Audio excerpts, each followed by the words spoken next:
Get the video details. Paste. And post.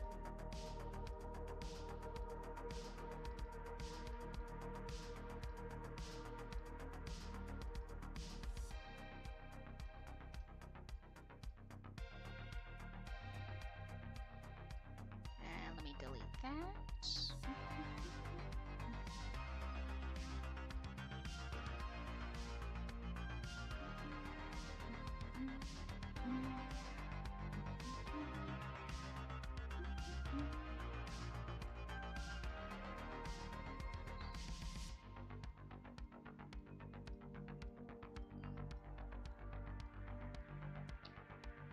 Give me just a second. Ah, it never syncs up. Copy the link. Paste. There we go.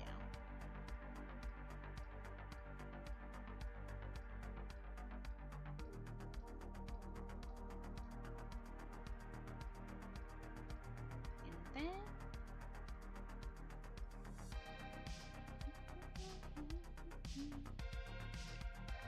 post that. Hello, Montano. Hello. Welcome, welcome.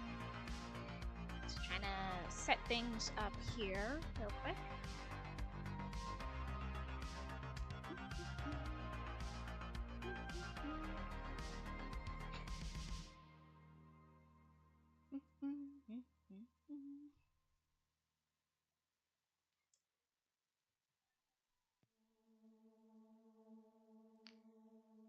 Making sure everything is recording correctly. Hiya, hiya. And yeah, everything seems to be doing alright.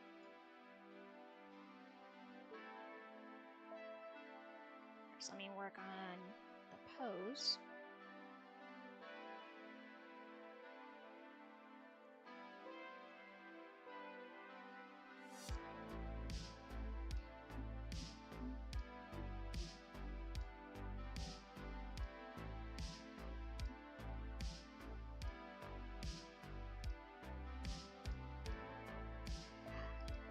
Thank you. I'm glad you're enjoying the AU so far.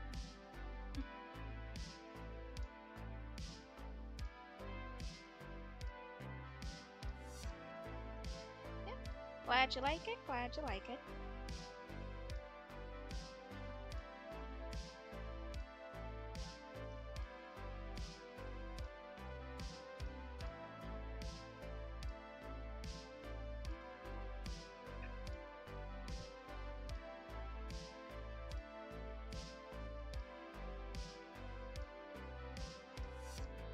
Don't worry, it's all good. We all mess up our wording once in a while. I know with me, I do it a lot.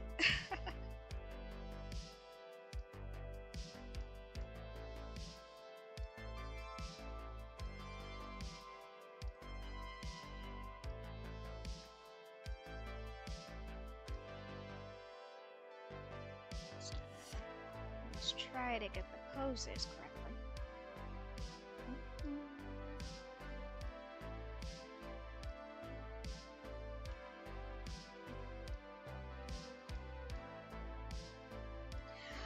Yes, I do have a comic for it going on. It's mostly on my Tumblr page. I would start putting it on my Twitter account. But when I did that before, some of the pages for some reason, whenever I quoted them, it didn't show up. I may have to at least try to post them again on Twitter and on Blue Sky. Because for some reason, Twitter likes to block out certain posts that the website doesn't that the website deemed not suitable for some reason, even though not much has happened in there. But I will try to see if I can repost them again on Twitter. I mostly used Tumblr for it because it was a lot easier to post them over there.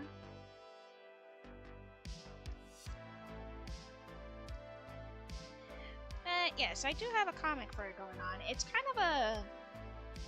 let's see. Kind of a slow, very slow in the making. Mostly because I have been busy IRL. So the best thing I could do for right now is try to keep drawing up on different, you know, simple pictures and all that.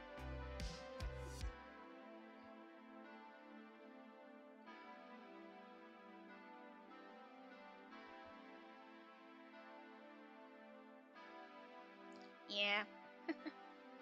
Twitter has really, it has indeed really gone downhill. And sometimes it gets hard to work with.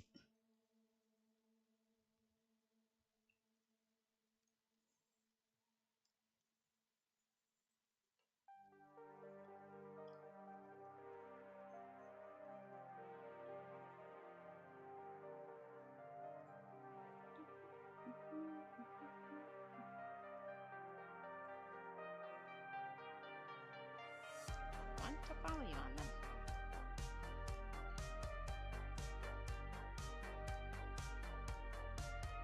Oh yeah, you're welcome to follow me on, you know, all the websites I've been using. No problem.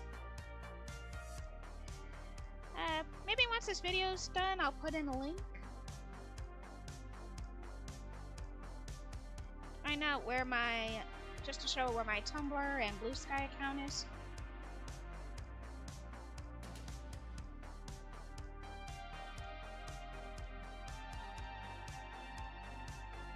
Shorter. There we go.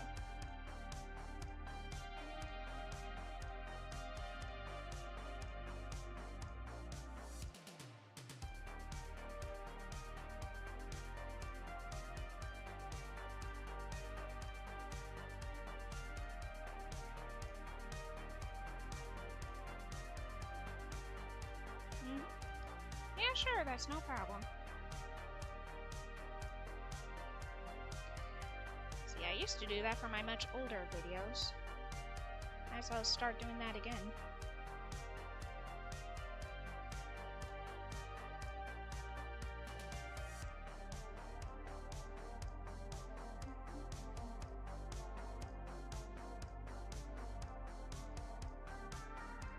Yeah, I'll go with that instead. There we go.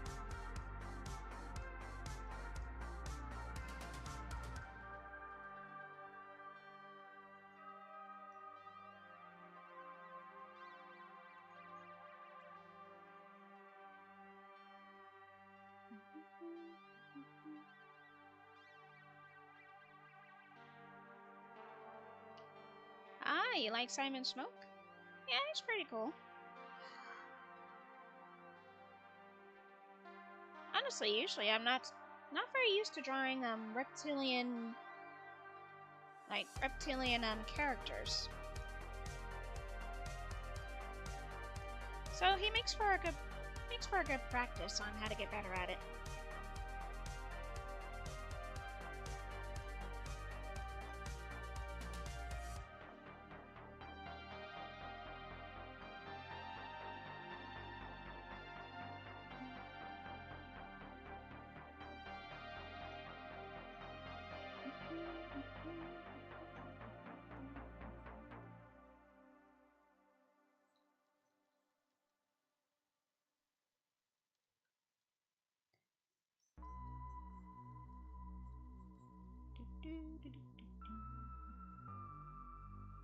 And Catnap because I like to sing. Yeah, I can see how Catnap could be very relatable to a lot of people.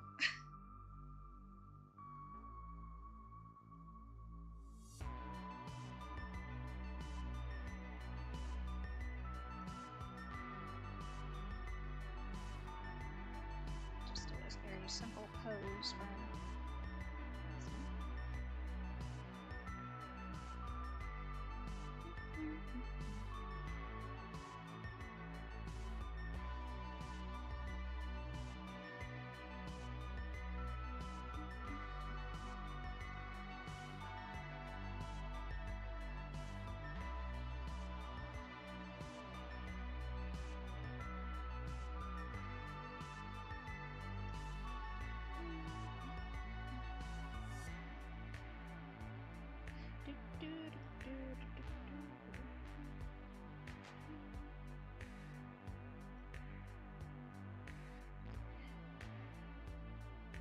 yeah, hopefully once I have the time, I'll start talking, or at least start showing a little bit more of the AU. Because I know I've mostly been drawing artwork for it.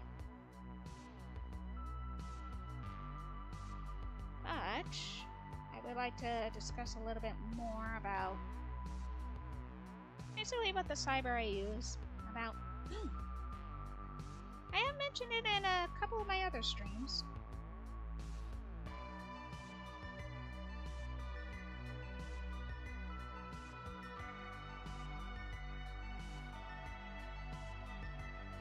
I'll get there eventually. I will get there eventually.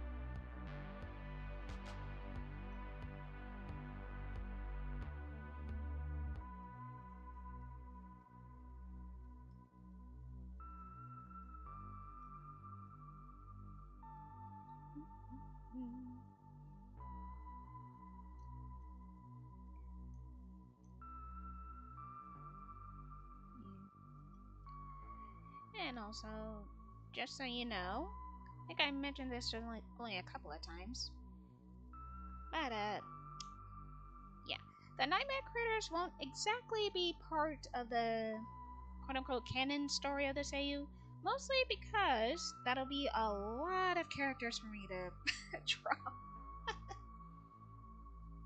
But I do still like to draw them on the side.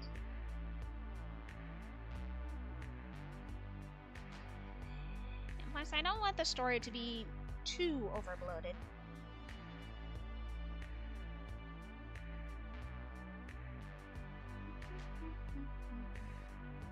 Yeah, I like the one with the smiling critters and the robots or cyber. Oh yeah. Thank you very much.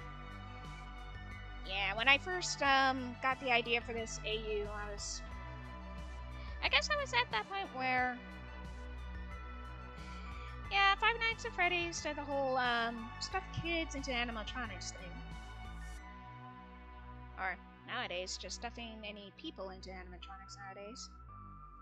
And I was like, what if they were bioengineered?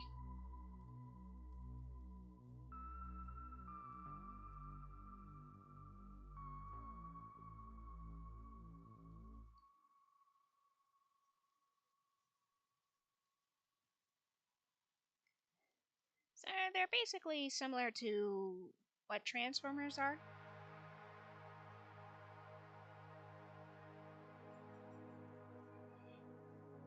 You know, if that makes sense.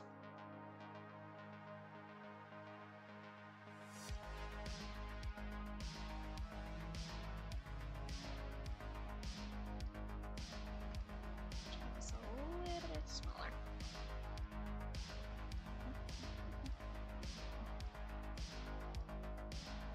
Kind of like what Transformers, or how someone actually pointed out, almost similar to both Transformers and Bionicle.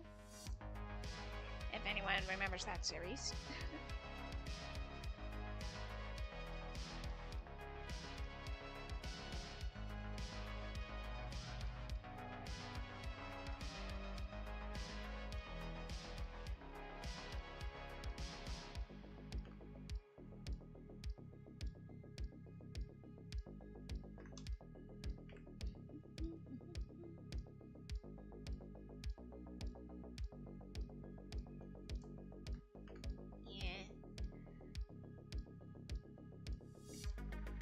Heck yeah, their bodies are, let's see, biomade, bioengineered, made in the secret labs of the factory.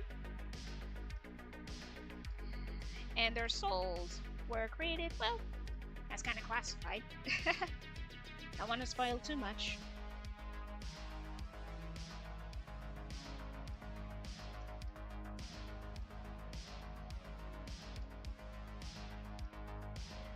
Making them completely different living beings entirely.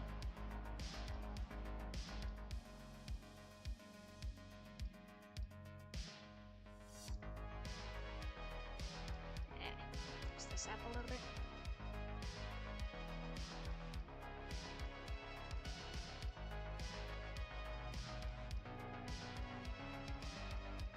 Strictly made for the Playtime Co.'s entertainment.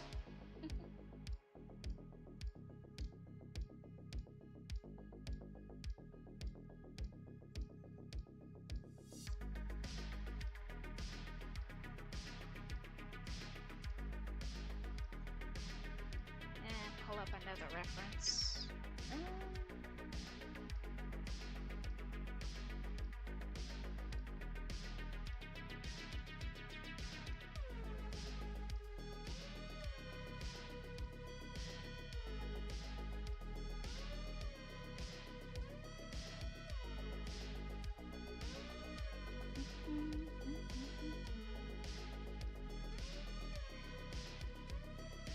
And I also should let everyone know that I was once asked this a couple of times on my Tumblr account, that I have absolutely no problem of people wanting to draw fan art or writing up fanfics or shipping art of this AU. I don't mind at all. I'll access just for credit and get to see it. That's all.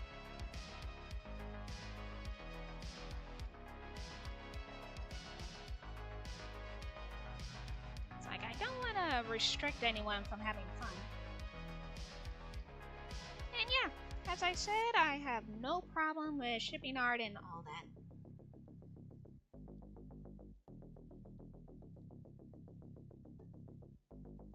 Let me see. So if you were to say that the Smiling Critters and Nightmare Critters relationship with your human OC character, I'm curious, are they friends or something else, I'm wondering? Hey, their relationship with my human OC, Wendy? How to explain it? Let's see. It's more like a very strong friendship. Like a strong bond. So they bonded with Wendy in a way that they would see her as another honorary critter.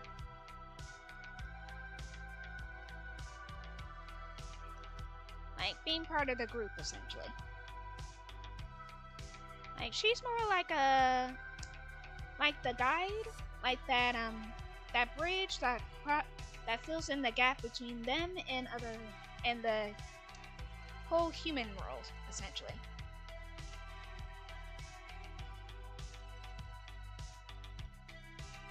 I'm trying to also become an artist. Oh yeah, to become an artist, all you had to do is just simply draw and have fun with it.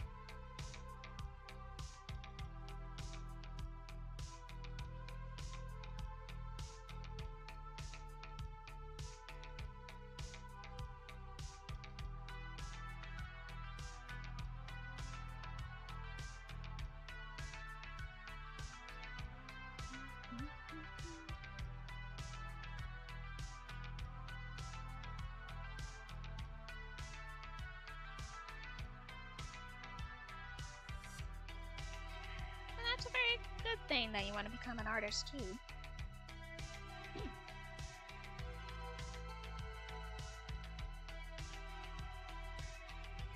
Even though being an artist comes with its own frustrations, I really do still enjoy it.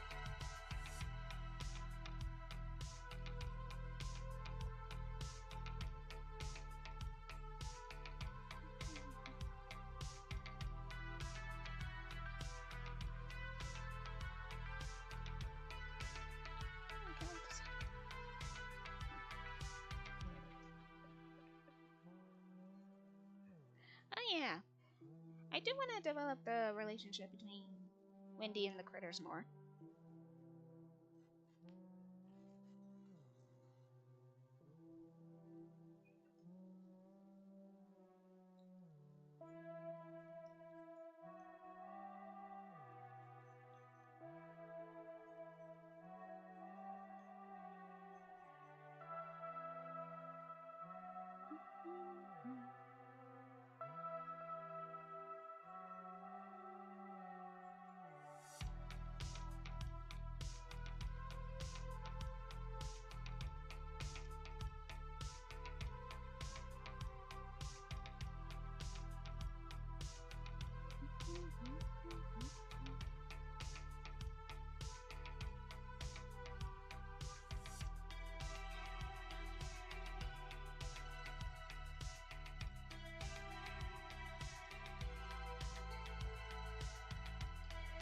Yes, yeah. Also, Wendy has her own baggage that she has to carry. Her childhood was not the easiest.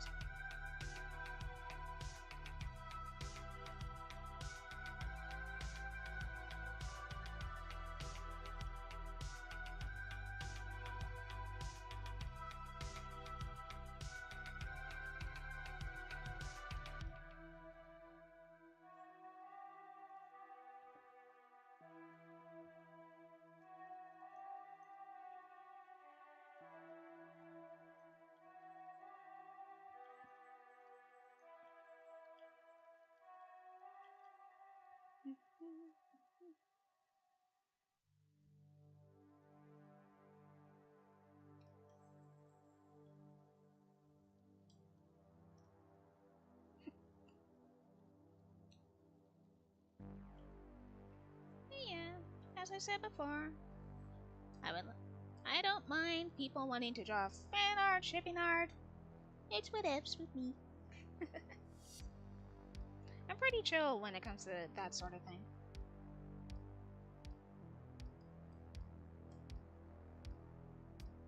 Ain't got no problem with it.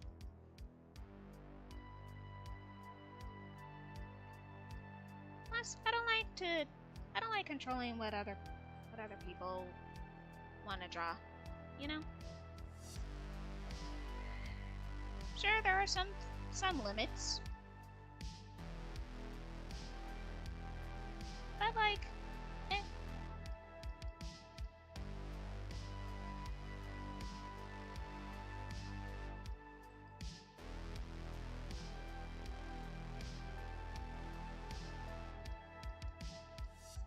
I mean, heck, I've been around the block, so.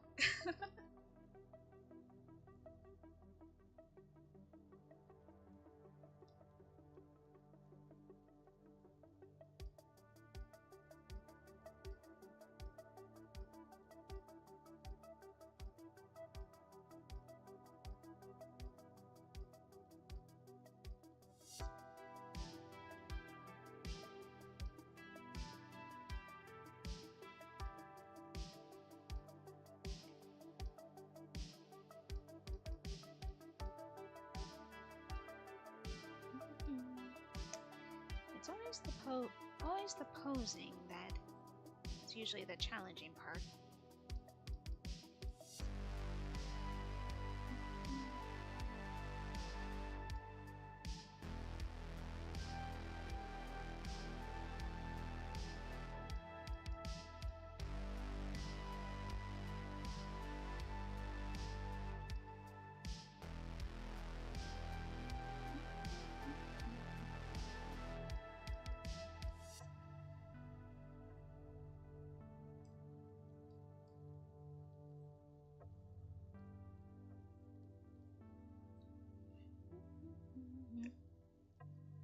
What is Wendy's relationship with Simon? Kind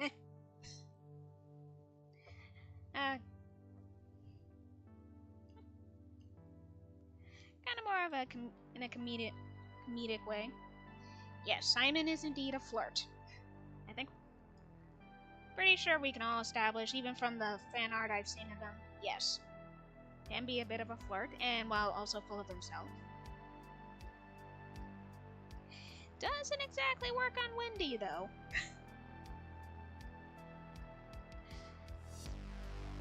But all in all, their relationship is pretty solid. Because Wendy isn't really into the whole, the quote-unquote jerky character types.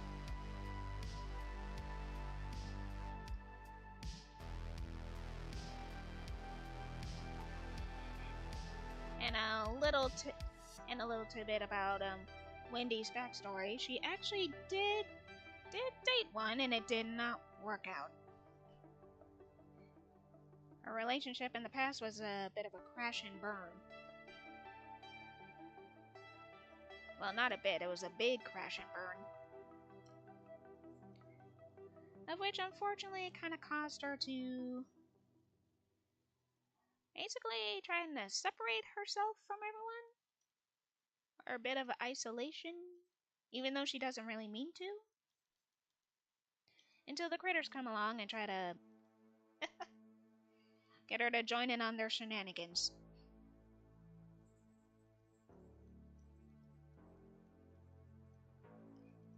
So it's more like, instead of her looking out for the critters, it ends up turning the other way around.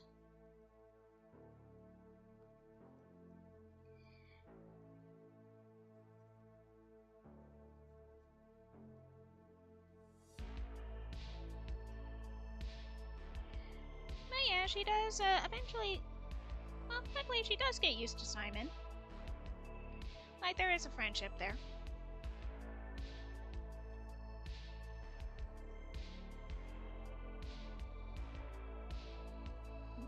Where to get going? This stuff.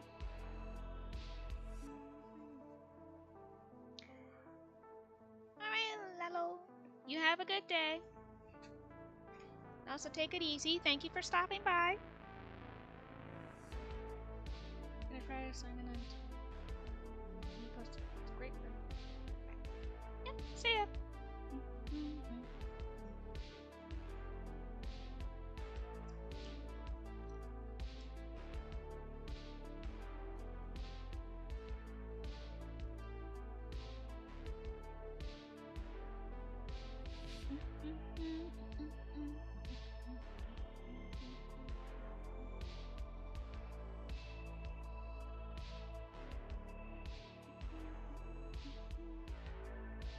How did I draw the symbol?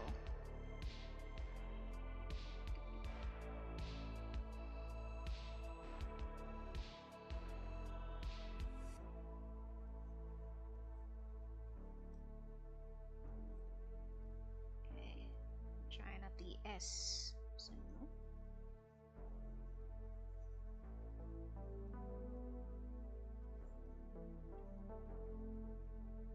Well, yeah, I'll get to that.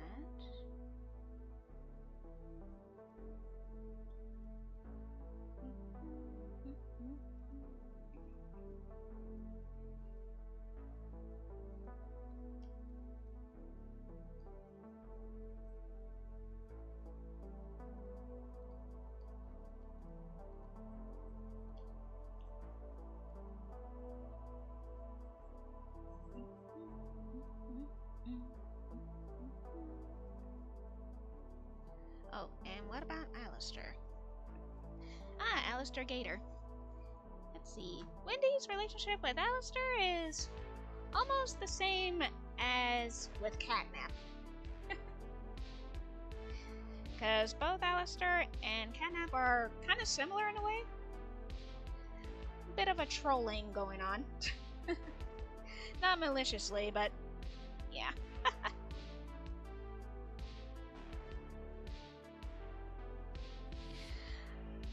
But yeah, she's very cool with him. Although trying to get him out of bed just so he can, start doing his job, that's the challenge.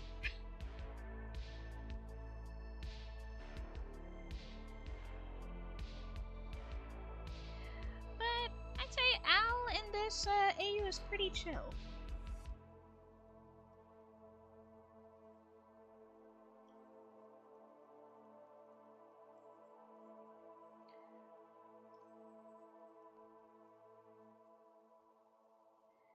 critters. I want to see the critters try to Wendy join them.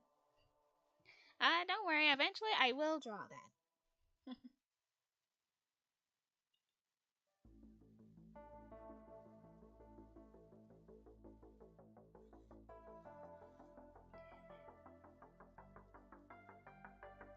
Oh yeah, and also, when I first created Wendy, I also didn't want her to be reduced to just being the mom character.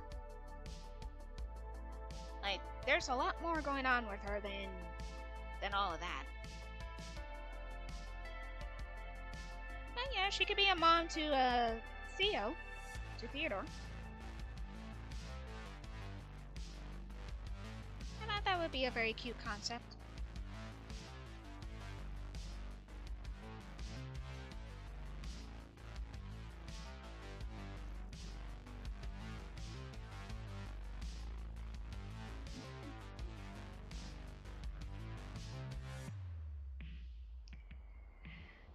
Guys, also a little hindsight. I know that most of the artwork I draw is usually pretty wholesome, but the story can get a little dark.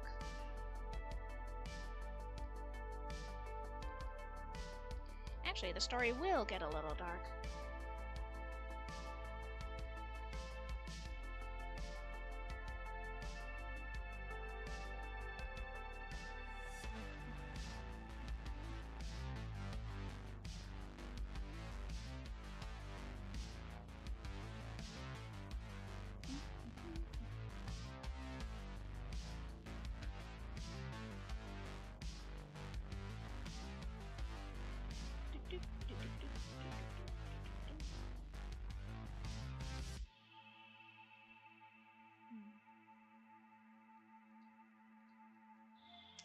Okay.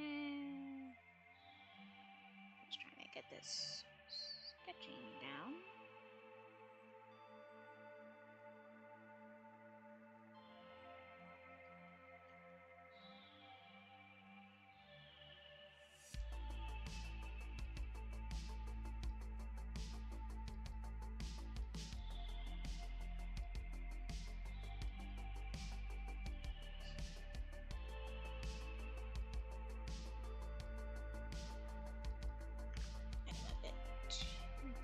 Squash it down just a little bit.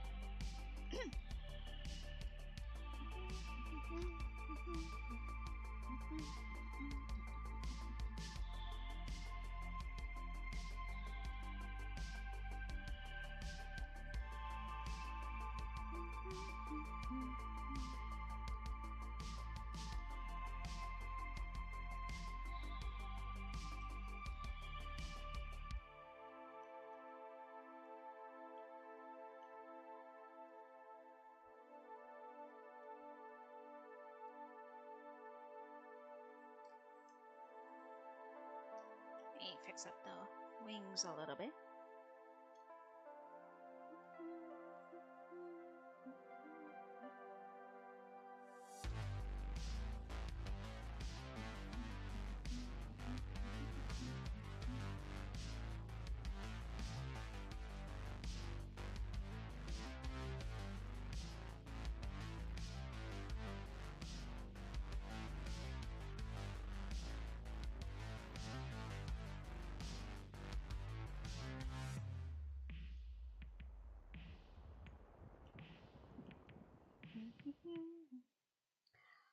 Also, if you hear any construction working going on in the background or anything else at all, see, our neighbors are trying to get their house remodeled, so you might be hearing some clittering and clattering in the background.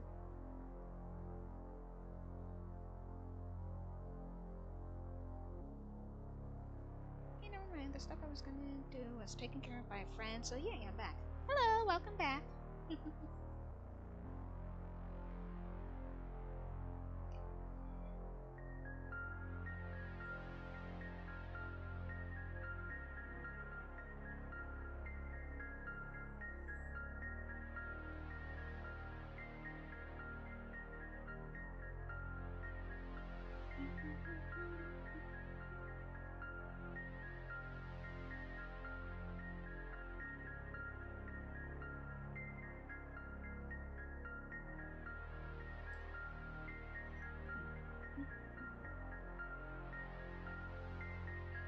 next one, please. Go on ahead and ask away. I might be here for a while trying to at least put the sketch together.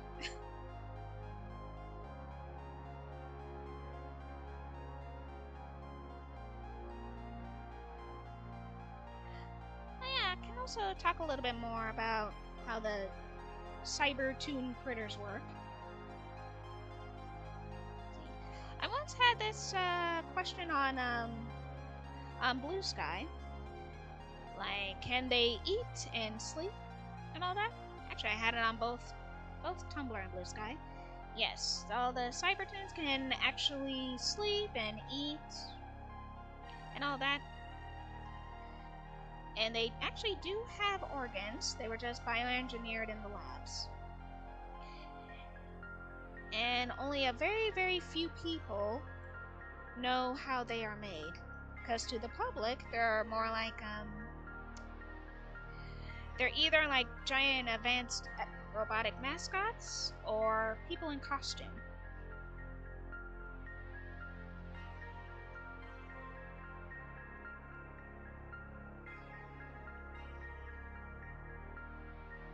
Can I ask again, what is Alistair and Wendy's relationship? Oh, yeah, sure. It'll be kind of similar to what Wendy has with Catnap. Basically, I can picture Alistair being a bit of a troll and a jokester, and being just as lazy. But Alistair is pretty chill. You know, much like how his original wiki is from Mob Games, saying he's very chill but hard to get out of bed.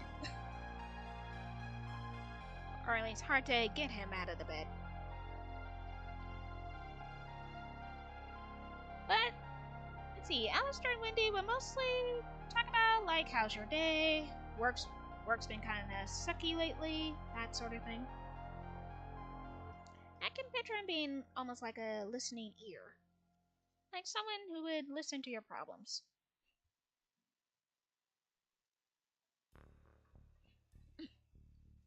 Hang on, let me get myself some water. Give me a second.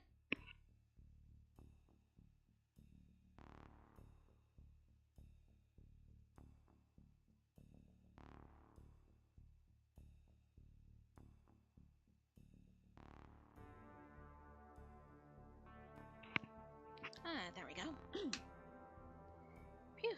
Remember to stay hydrated. It's getting warmer out there. I don't know why this part is bugging me. This needs to be a little bit lower.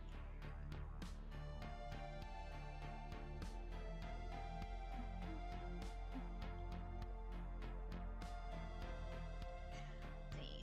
I picture Alistair being like the type of friend you would meet at a bar and you just complain about your work too.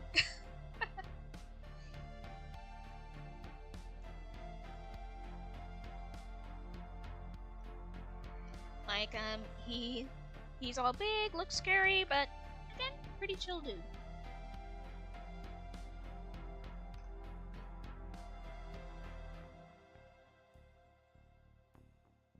Okay, I think that's good enough for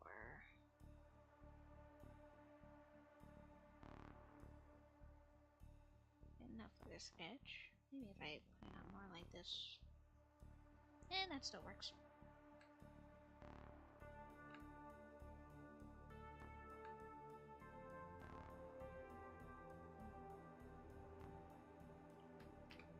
Let me save this. Always save, just in case.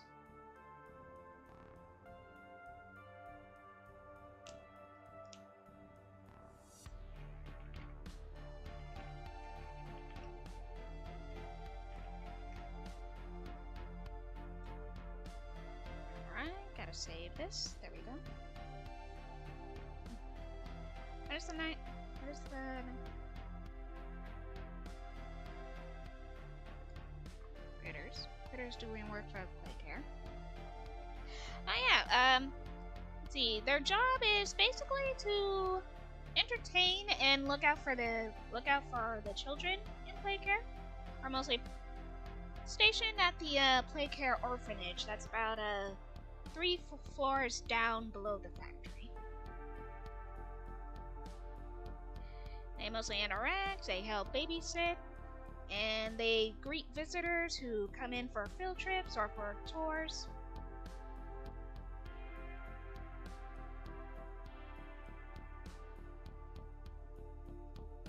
And all the critters will, you know, hang out with the children in different ways. You got Crafty Corn, who would have like paint or drawing sessions with them. Yeah, the Nightmare Critter Poe would actually have reading and story time with them.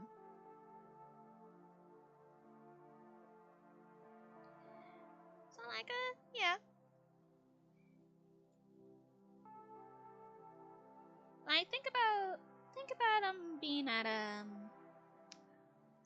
like a Disney attraction. If that makes sense. Like they go to a theme park.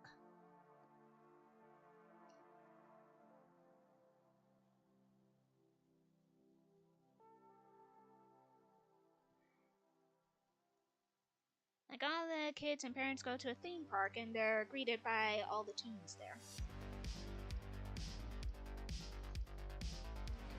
And of course the public doesn't really know that they're, you know,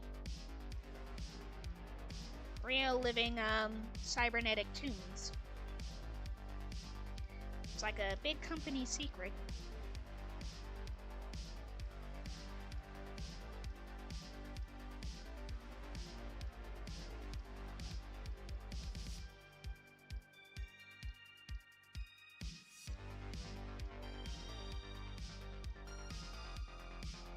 And actually, yeah, the Doctor will be part of the story.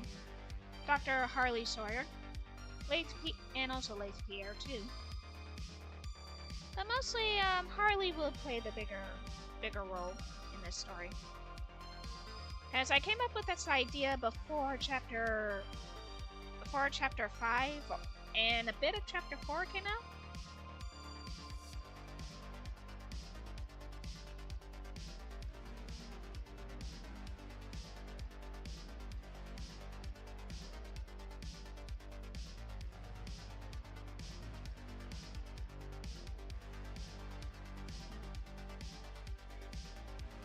And yeah, the prototype will be part of the story too. Only, when I was first coming up with the idea, this was before the prototype was actually revealed.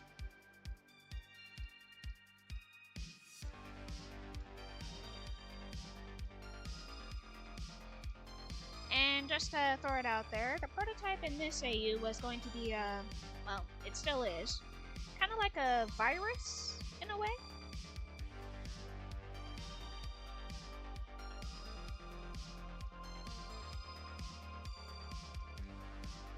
Ah, very nice.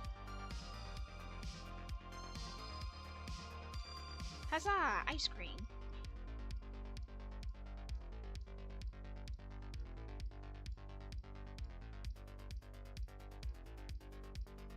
Gotta try to keep yourself cool in this hot weather.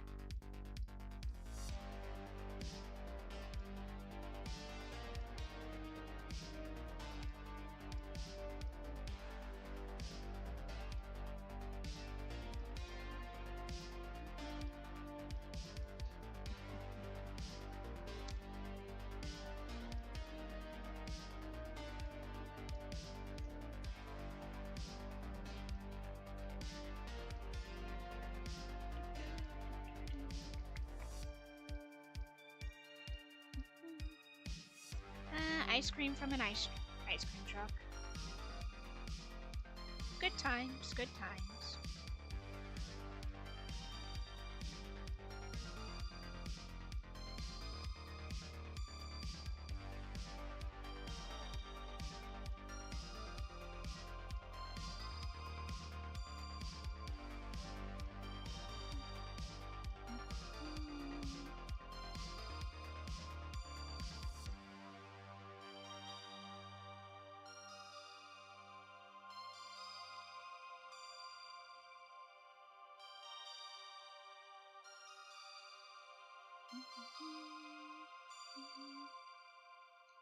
And work on this angle a little bit.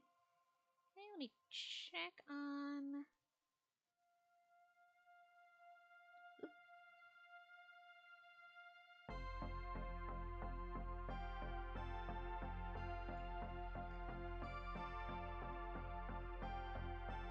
Okay, just making sure how much of the song that I have, how much of the music I have going on. Everything seems to be doing alright. There we go.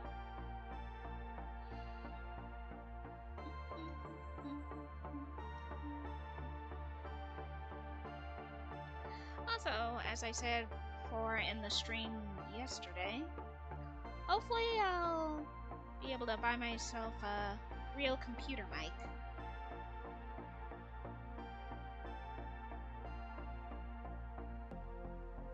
Because I also wouldn't mind trying to stream or record myself playing video games too. As another side thing.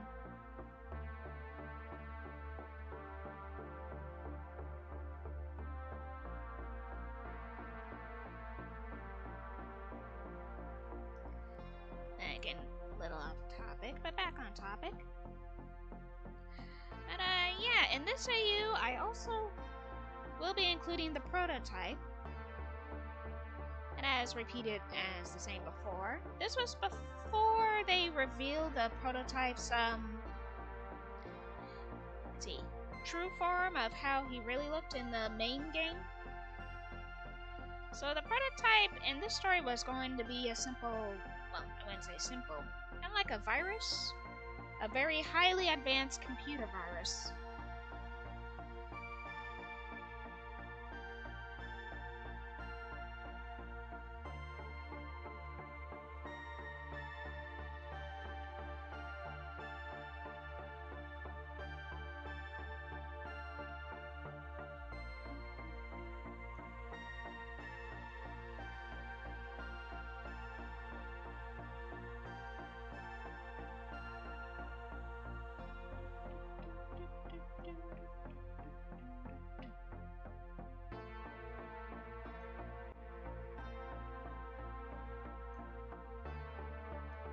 And let me fix that up.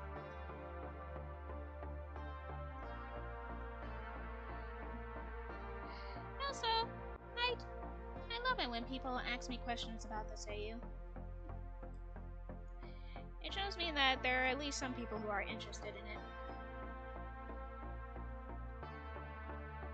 Which I will admit, still catches me by surprise.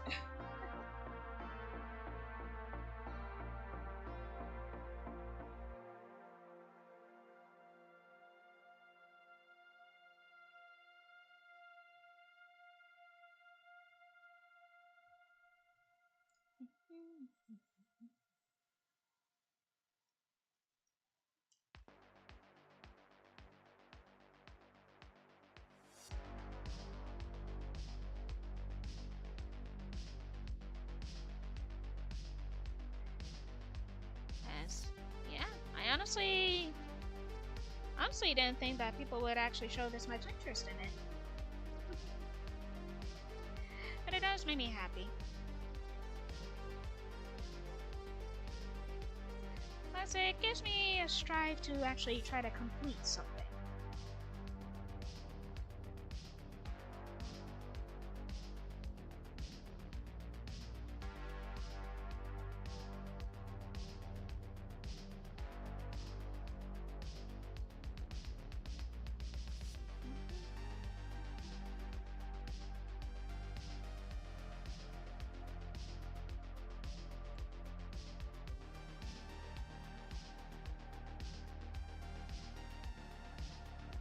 I love this 1980s synth music. I totally listen to this on the side.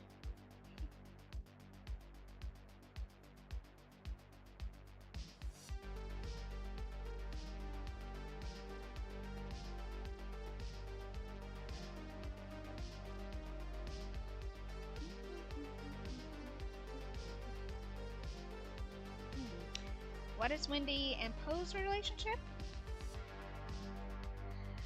Well, let's see how to describe it.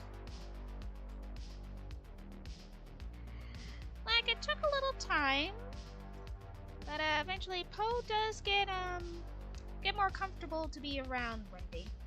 It's not because they don't dislike her or anything. It's just that, you know, sometimes they do a little bit of too much isolation themselves. And plus, with their own human handlers, Poe has gotten into arguments with them. And just by simply listening and talking things out, they do tend to get along. But due to scheduling, sometimes it's hard to try to spend time with them. Especially when their schedules don't line up when it comes to their jobs.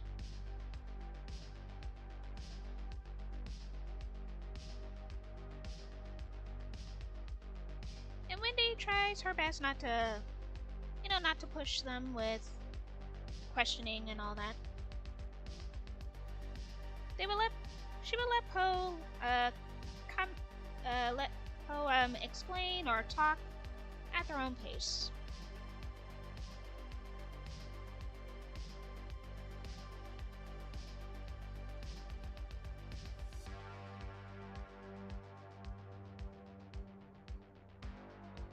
And also, I believe Poe would also understand that Wendy's going through a lot too.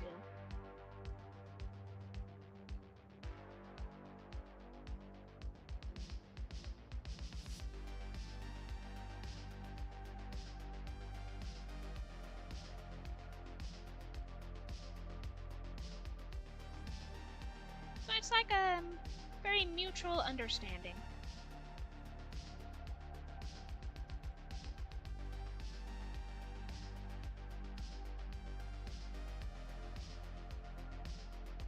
Fix this up a little bit.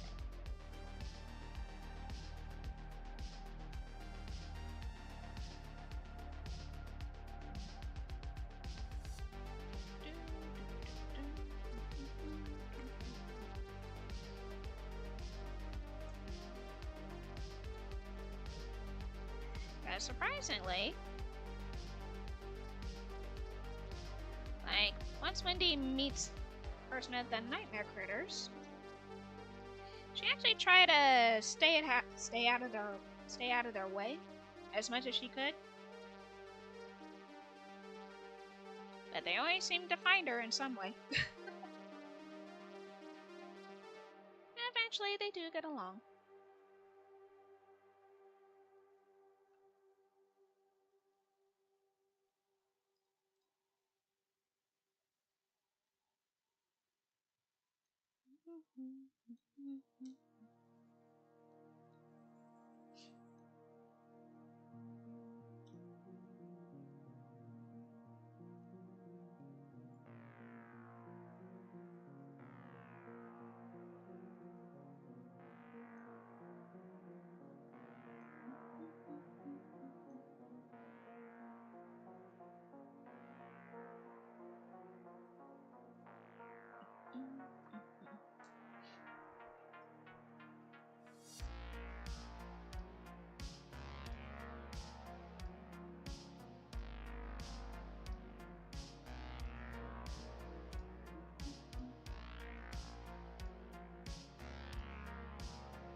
Also, it's a lot of fun seeing other people's OCs.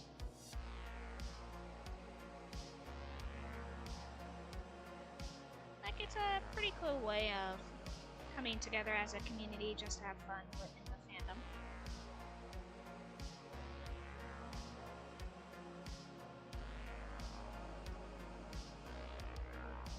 Of which, again, I gotta start telling more about my own OCs eventually.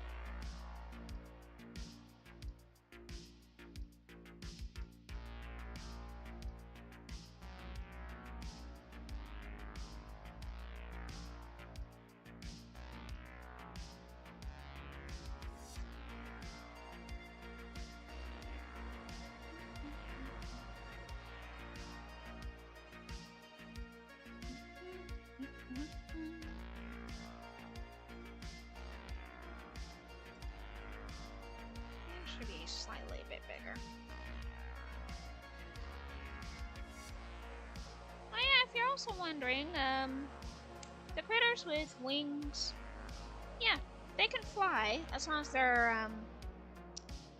let's see. As long as they don't fly up too high, because, you know, there's a lot of people around and, you know, they don't want to cause too much of a trouble when flying. So they mostly would fly closer to the ground, just so people can at least have room.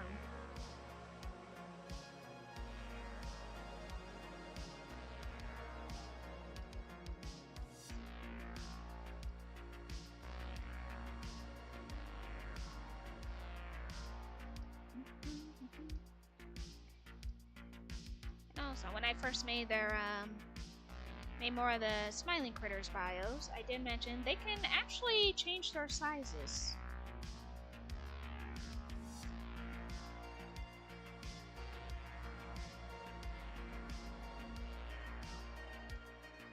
What is Wendy and Bubba's relationship? Well, they do have a good, strong friendship. Though Wendy does sometimes worry about Bubba studying or reading or even programming a bit too much. Because there will be moments where Bubba will go overboard with the studying and looking up information, that it causes Bubba to have headaches. So it's more like worrying about his health, essentially. And Bubba will play a nice big role in the story too, because Bubba has the ability to look and also hack computers, which will come very handy.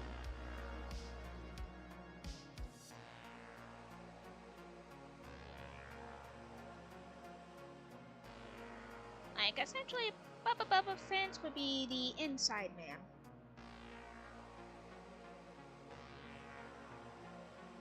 If that makes sense.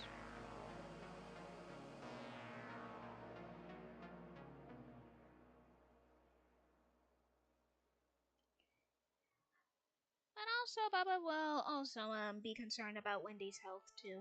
So it's like a neutral concern. Or should I say mutual concern.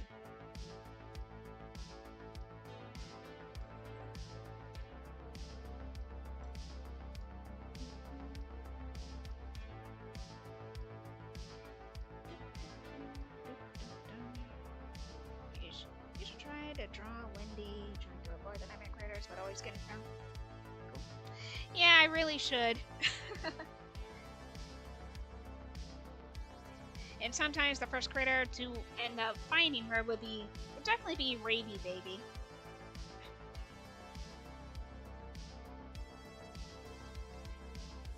Because Raby Baby is pretty hard to avoid. Especially when she has a very advanced hearing.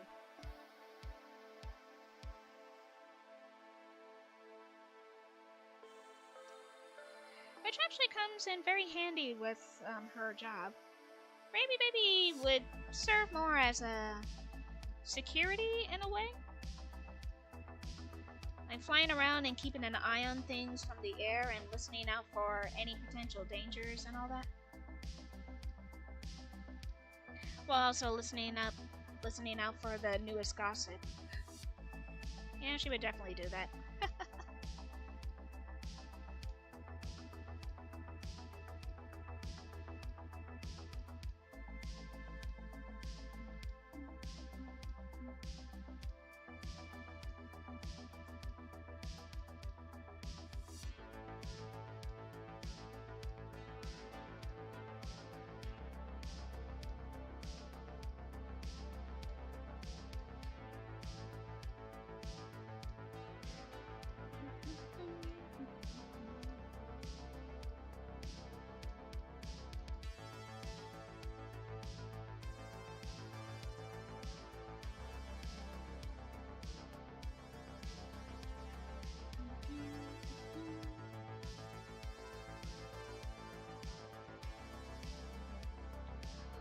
Oh yeah, the Wendy's with with Dr. Harley Sawyer, at first she didn't know what to make of him. But all she knows is that, yeah, he kind of creeps her out. It's kind of hard. He's kind of hard to avoid when technically Harley Sawyer is her upper management.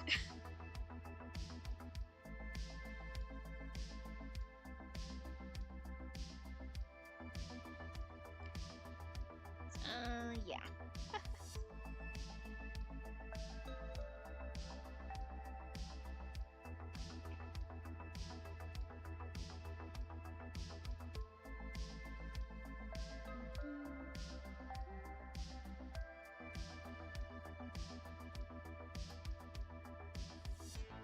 A little known, well, it is very little known, but a little, fact that, let's see, these visors or decorations that they would wear, they're technically restraints on the critters. The more restraint that a critter has, the more likely they can pose a danger. And the one critter with the most restraint would happen to be Dog Day.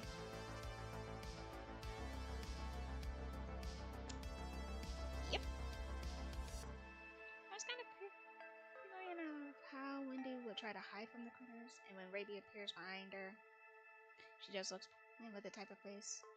Startled. Yeah, I could totally see that.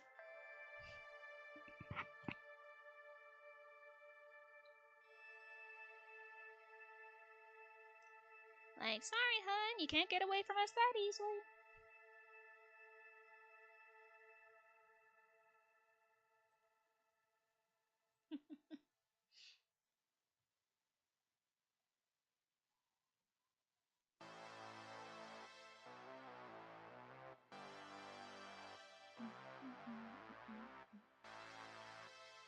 Okay, I gotta fix this.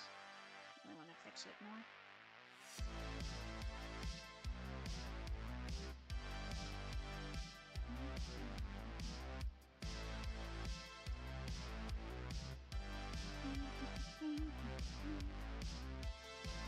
The train, nothing. Don't worry, I know exactly what you mean. It's all good.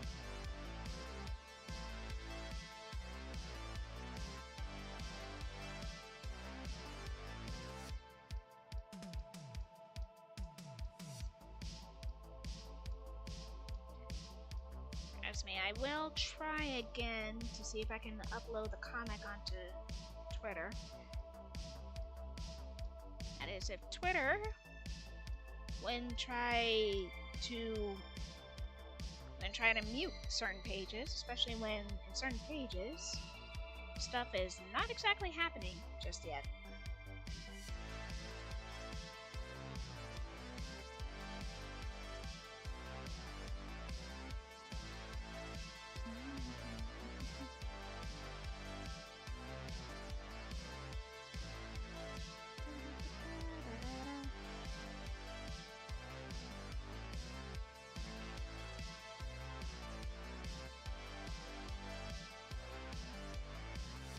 Interesting thing.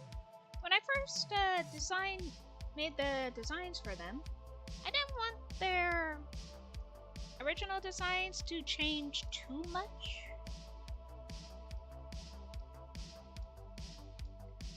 All I did was just mostly add in bits of details here and there.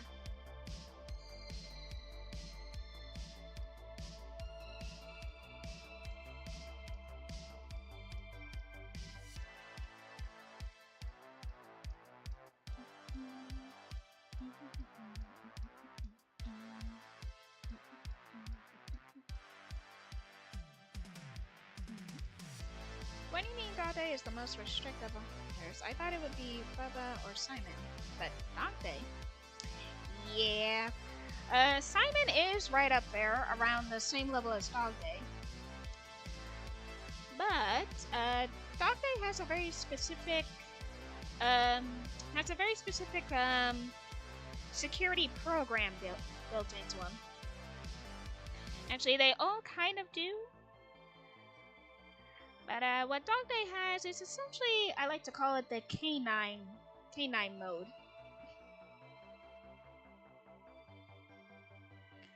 But that's only for a high level threat.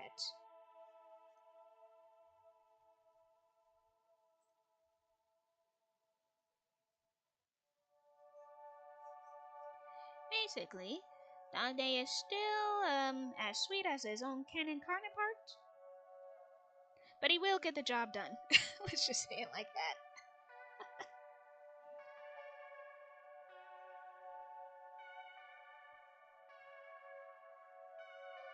Just put it as not suggestive. That might work.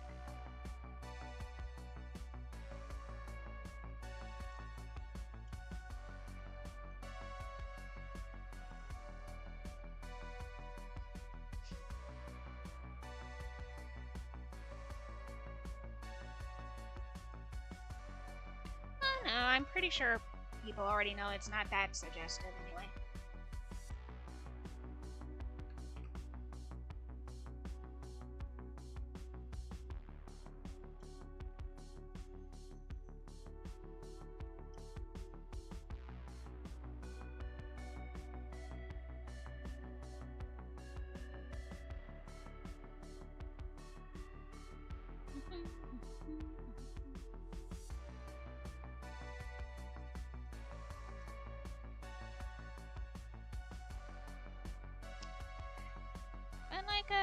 Yeah.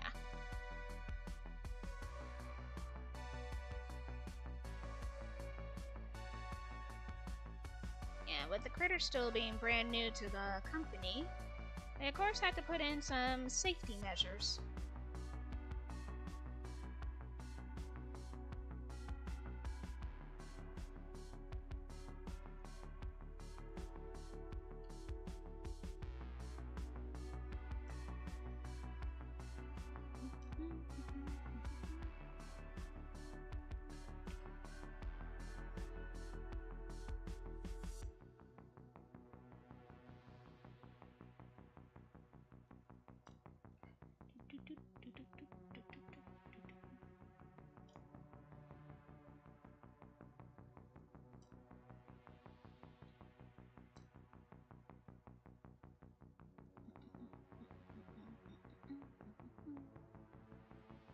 I'll still keep it that way.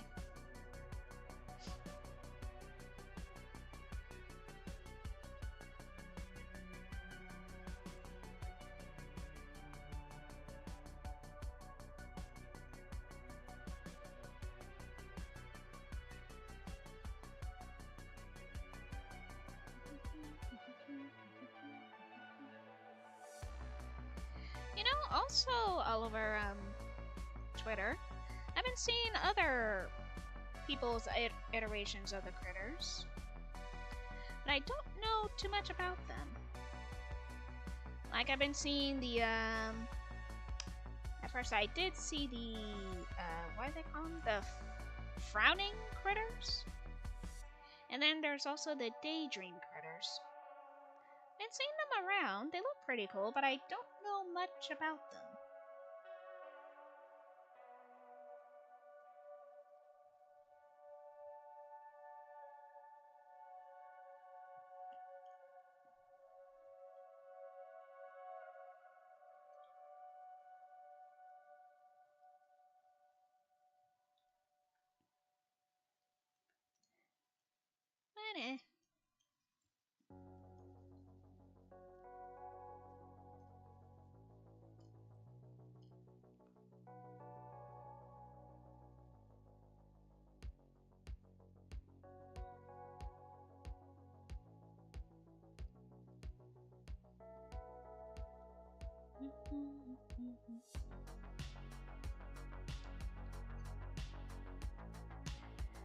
But well, how did Wendy's first interaction with Smart Critters go? Like, after their souls were put in the bodies?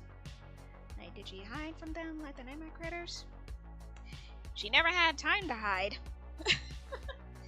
Honestly, when their souls were finally put into their bodies, let's see, Wendy is going back onto the main floor to do her janitorial work, And the first one, the first critter to actually find her was actually Catnap.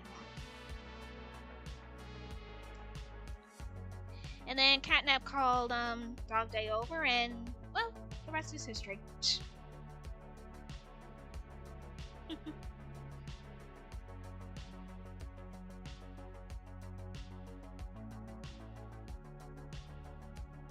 And Wendy knows how overly friendly they were, so he's like, alright.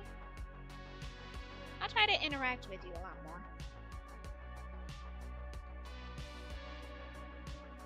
Oh, also, I will be right back real quick.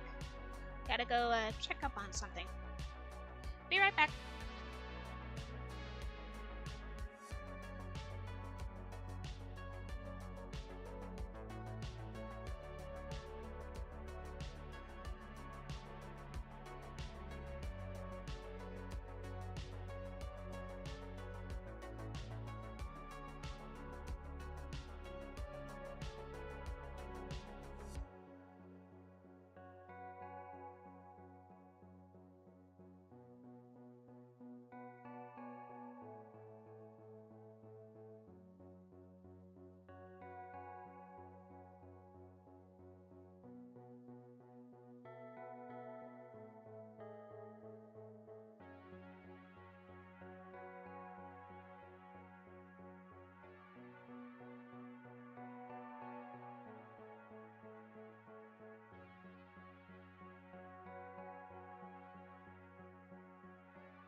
There we go. Okay, I'm back. They're basically the opposite of...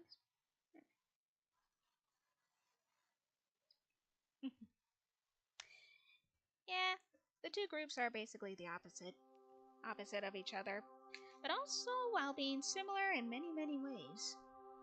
Please draw a comic of it. We need to see it. It would be so cool. Oh yeah, I definitely want to draw more snippets and comic strips of it, of this whole AU. I'm having a lot of fun creating and stuff.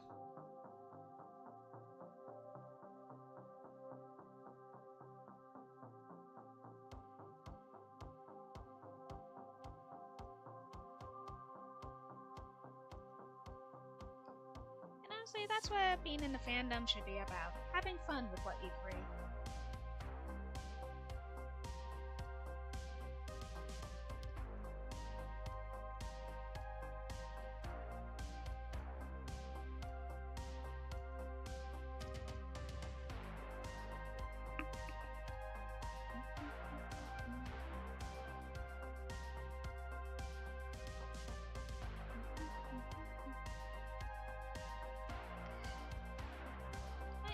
I definitely want to draw more of this AU of him a lot more often.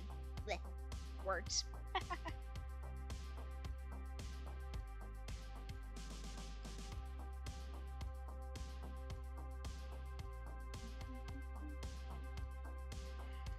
Kind of got this wrong here. It should be, if it's going out that way, it should come out this way.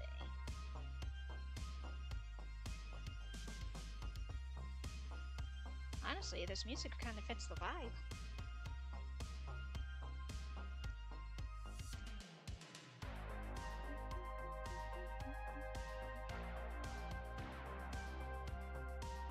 But yeah, honestly, the whole story of this AU is, when I first came up with it, it's basically a giant what if story.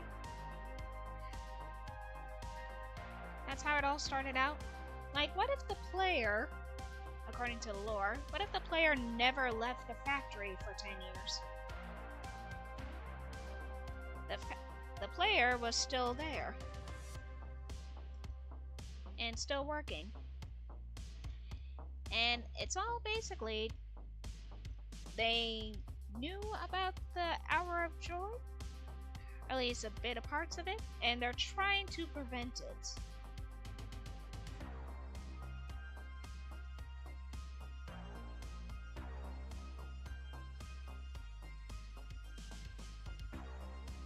And then I just draw in whatever idea pops into my head and see where it sticks.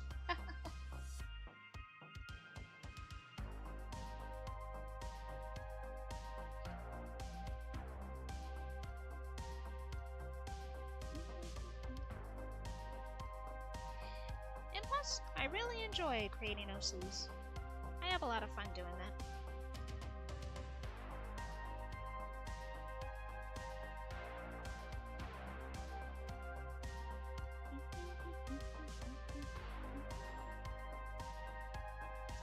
It'd be so awesome to see the slime critters finding Wendy and oh yeah, that would be a lot of fun to draw. I will draw that eventually.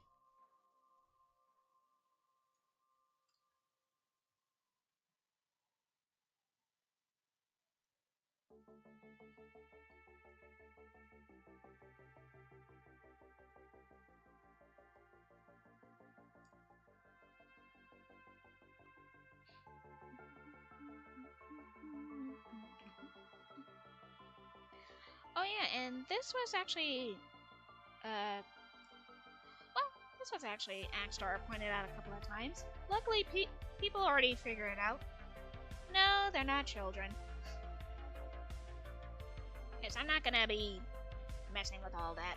Nah.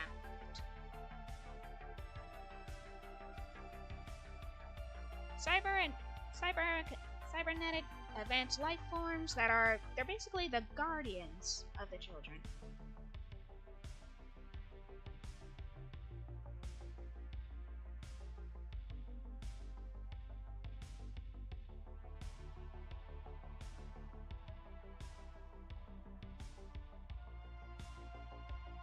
Hopefully I'm making sense.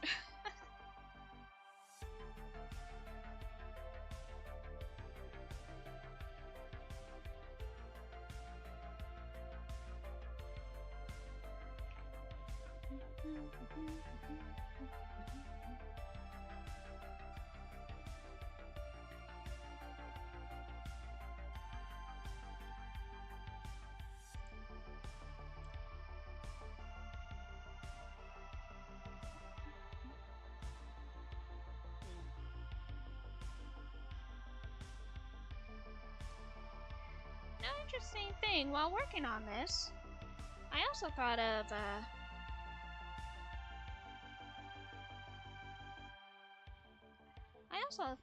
thought of creating another AU on the side, although it's still up in the air.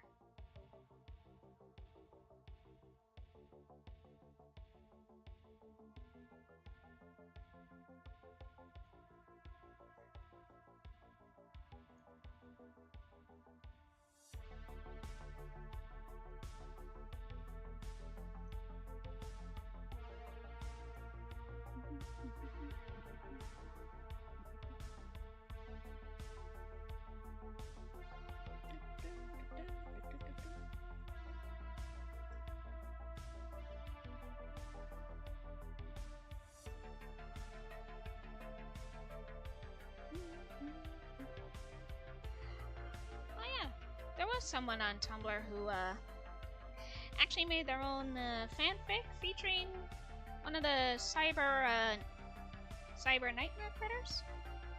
It was pretty good, and also along with their own critter OCs. It was very cute.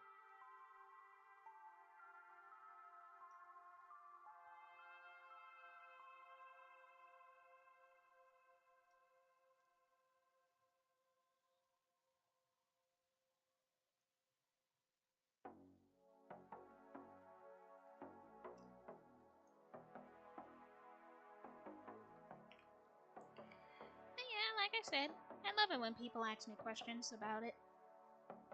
And I try to answer as clearly as I can. What is Tui and Wendy's relationship?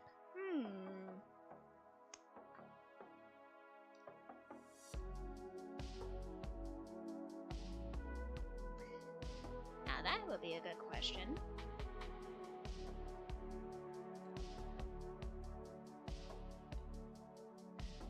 Odds are that, see, I do see them getting along pretty well. In hindsight.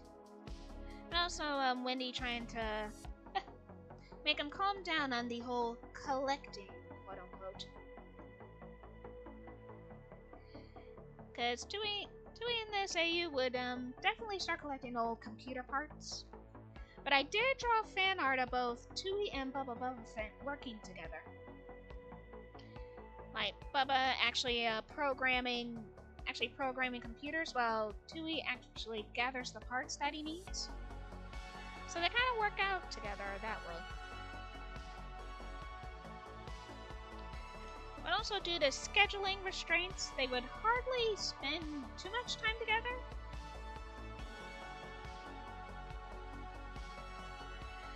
But when they do, I believe that Tui and Wendy would get along by Tui basically talking about work and stuff, and also showing Wendy what he's been collecting.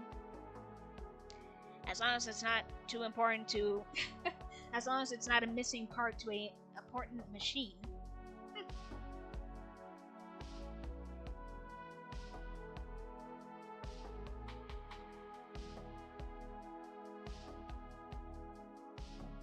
But I would say Tui is a lot smarter than he's letting on.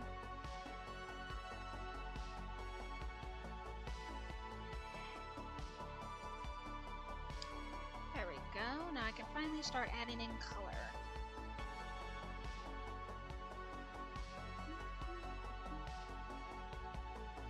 Also, a little fun fact: Tui is one of my top favorites when it comes to the designs. Because I was so happy of how he turned out.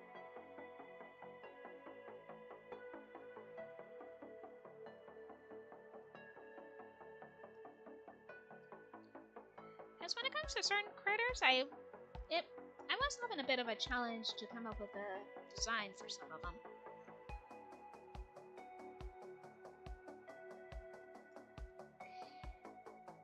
And for the life of me, I don't know why Poe was the one that gave me the most trouble.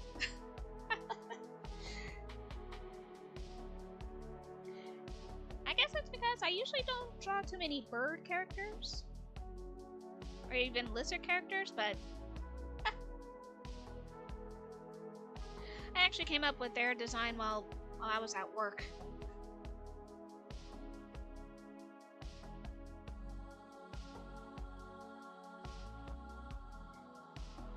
So then I was like, alright, fine, you get a hood. And see where it goes from there.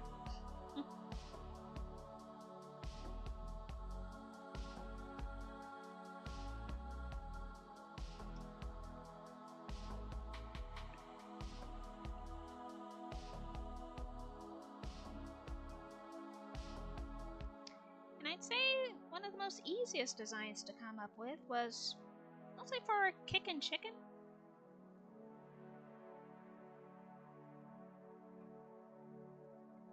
I bet Wendy has enough to leave from trash all the time. Either trash or computer.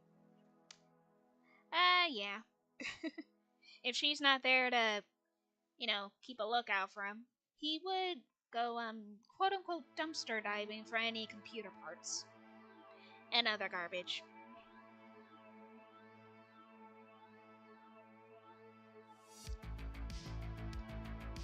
Surprisingly, he keeps his fur very clean.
here's a little funny story.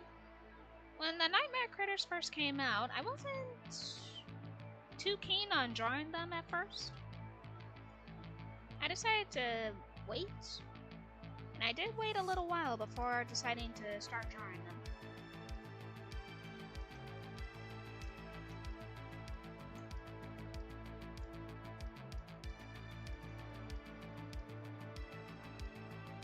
I'm realizing that they're not so bad.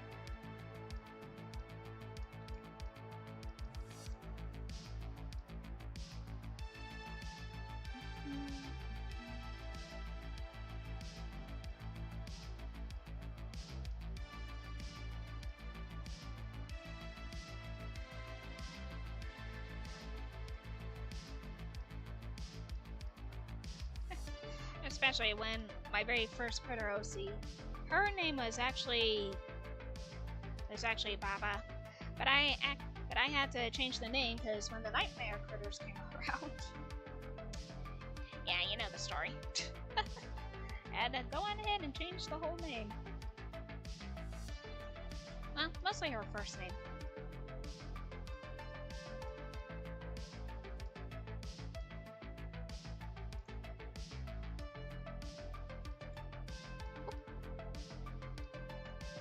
I'll get better colors. There we go.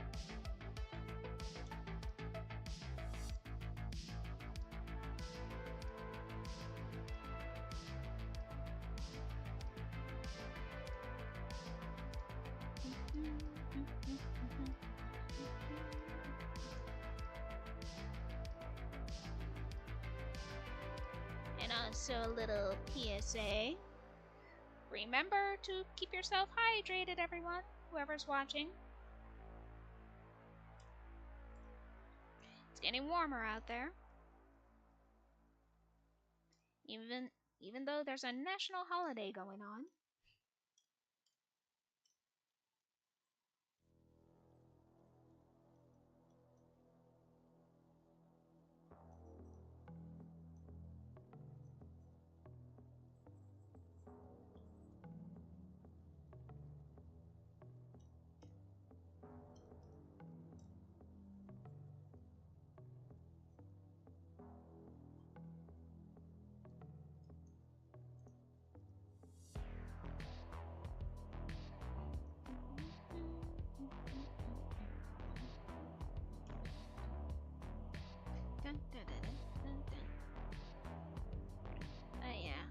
Also gotta make it a conscious thought to start drawing Wendy a lot more often.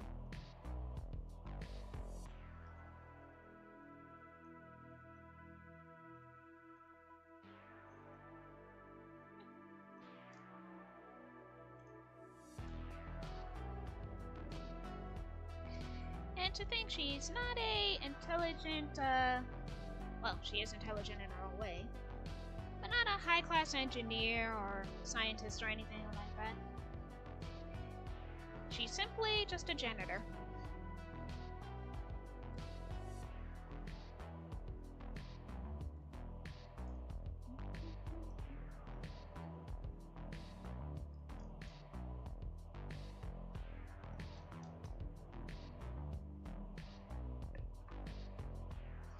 Kinda like how Isaac is in Dead Space.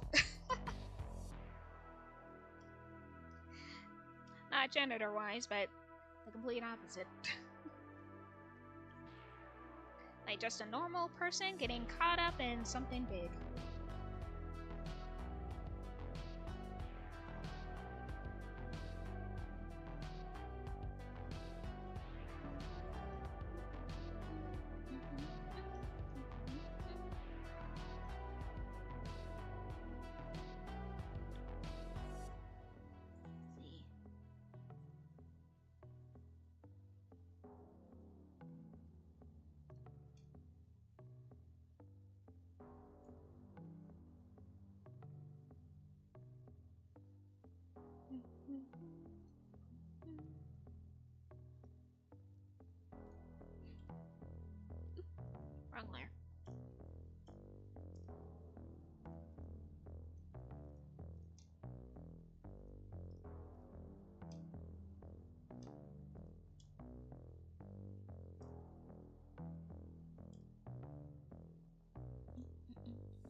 mind me just really enjoying this music.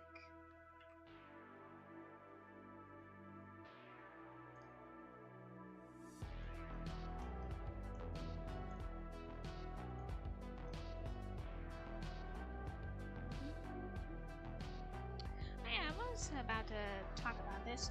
Yeah, they can actually change their size depending on the situation. But mostly their height and size.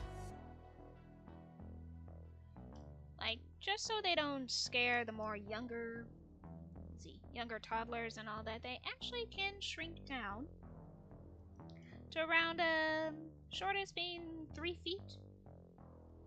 Because their original height is like nearly over 8 feet tall, so.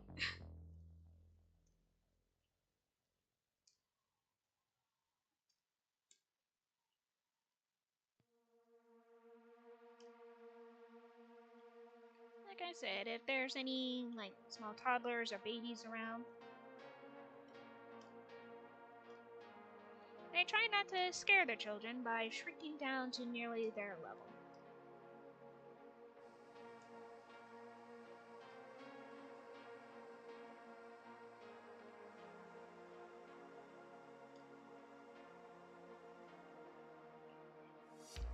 Also, another little fun fact, none of the critters like the Doctor at all. And nope, not in this universe. Not even Catnap likes the Doctor. As a matter of fact, he hates him.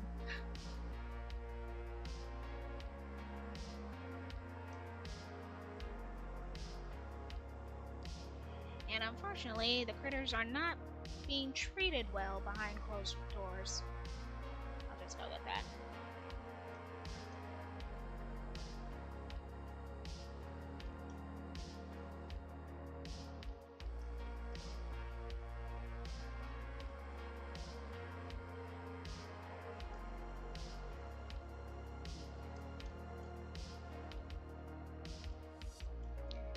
That's why they also like to hang around Wendy, because she treats them like ordinary people.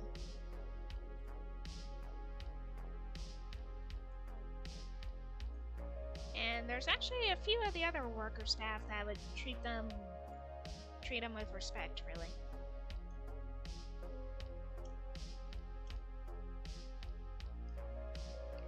Like I did add in, I think it was also part of the main canon story of the games, Richard.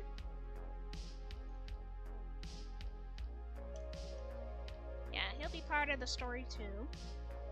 And they all of them actually do highly respect Richard.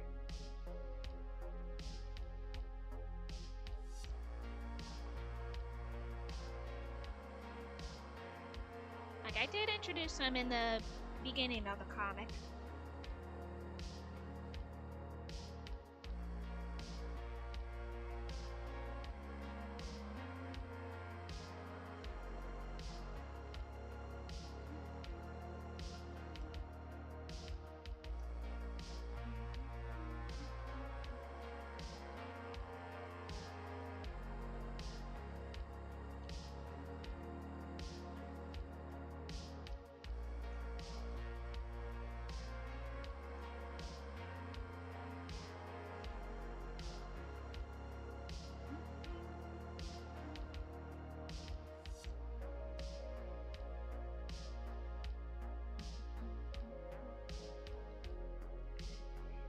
Oh yeah.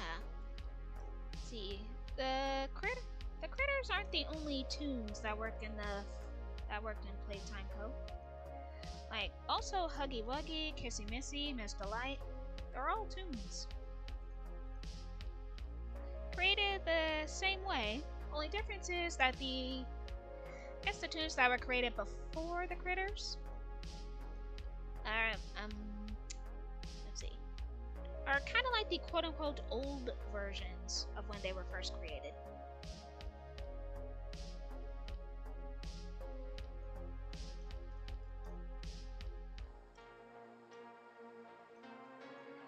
More than likely, the critters would see Huggy Wuggy as a veteran. Because he was there the longest before them. So yeah.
minutes.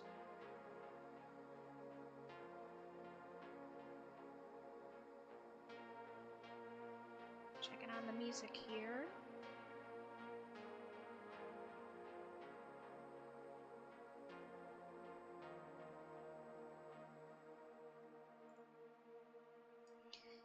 Oof, remember to stretch.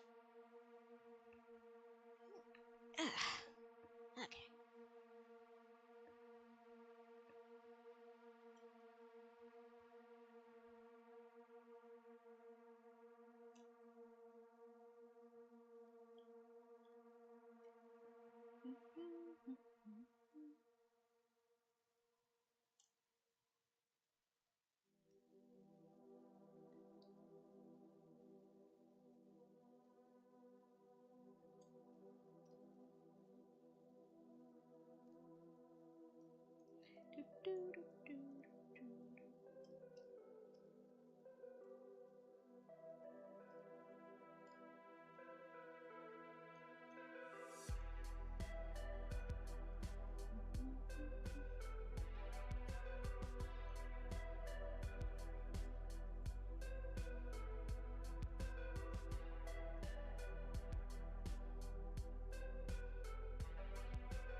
Let's see here.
Give me some water.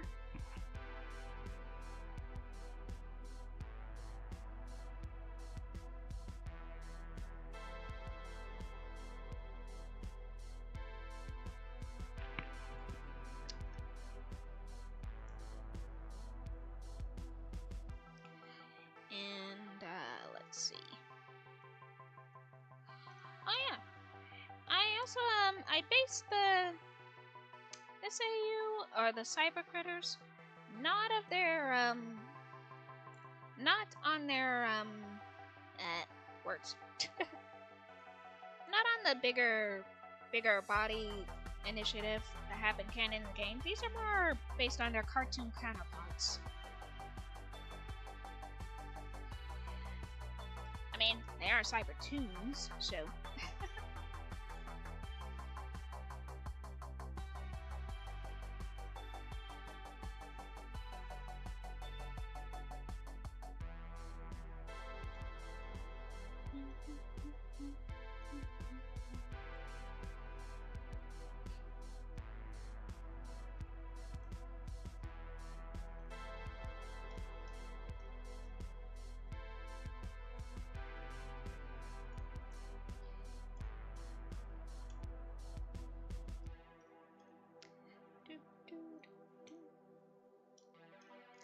Oh yeah, and how Catnap is very different from the from the original game. Yeah, he actually does not like the prototype at all.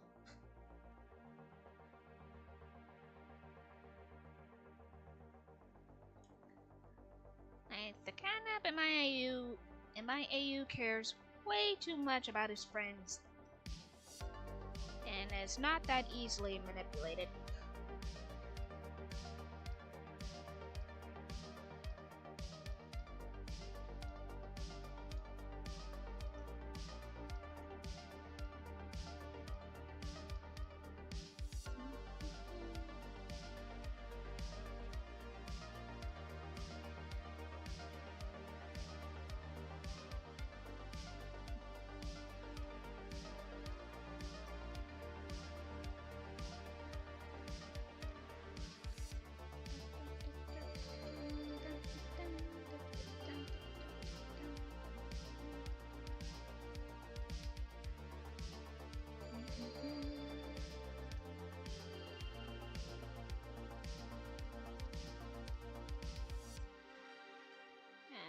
Fix this up a little bit. This more outward.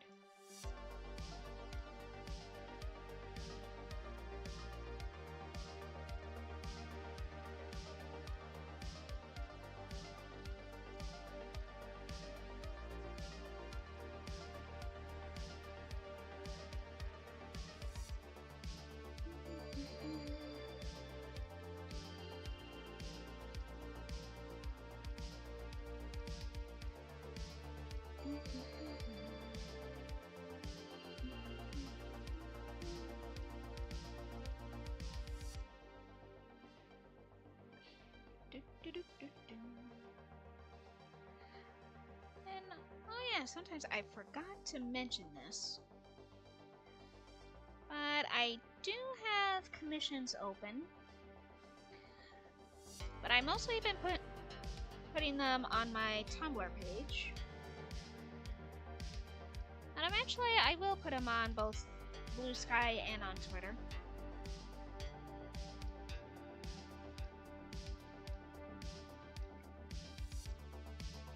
Just throwing it out there.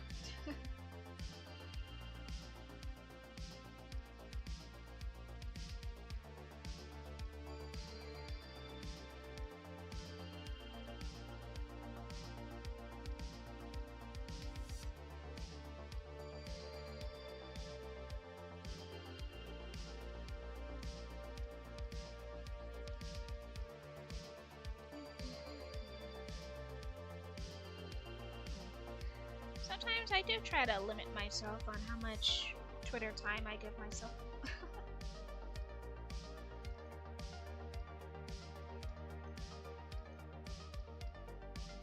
And I will say this, no, Twitter, it wasn't as bad. It wasn't this bad back then.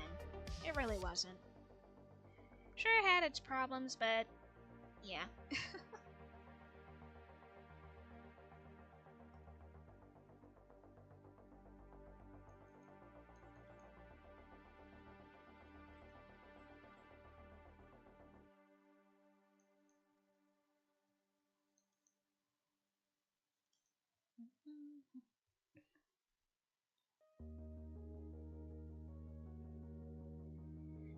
Okay, I got the base color down. Go ahead and save this here, save this here. See how much music time I have, because I can always put up even more.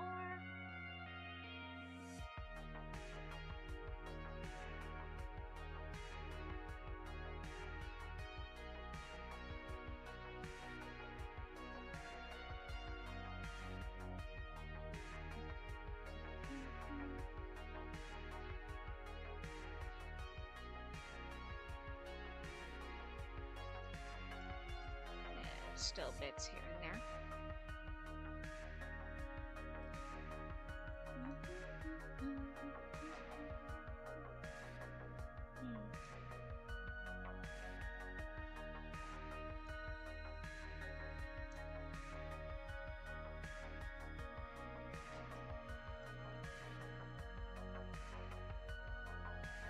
Alright, now I can start putting on some of the shadows.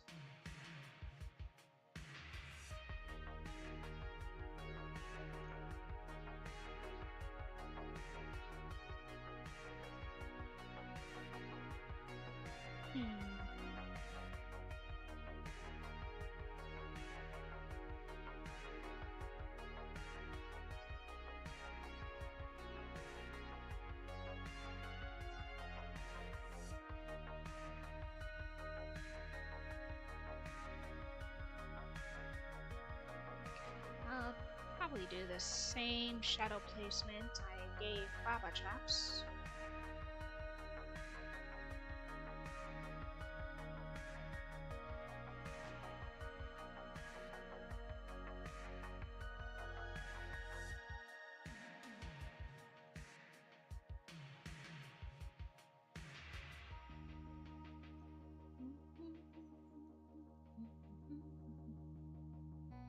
Actually, I also should ask eventually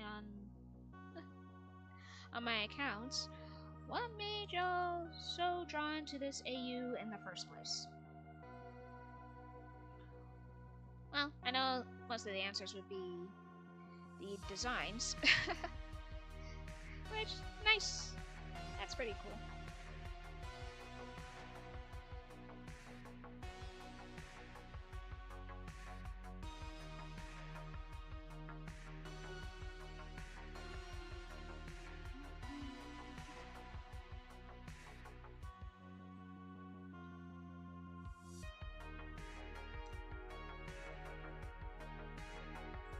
Or maybe I should just ask, which one's your favorite design?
I really am enjoying this music.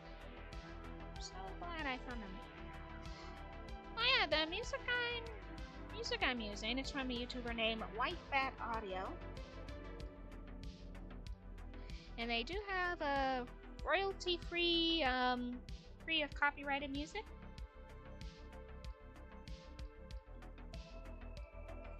And I just came across this and noticed they had the whole 1980s synthwave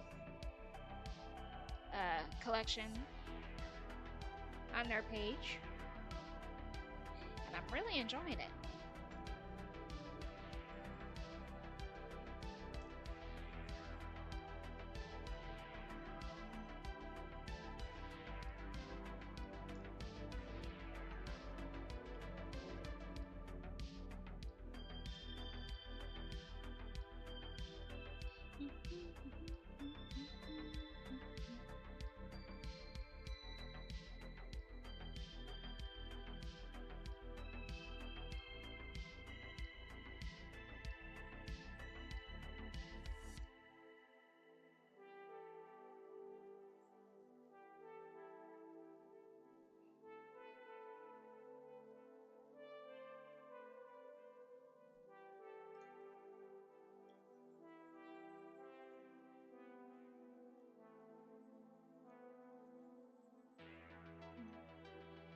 Again, if I can make stickers out of these, I would. Or even posters. That would have been fun.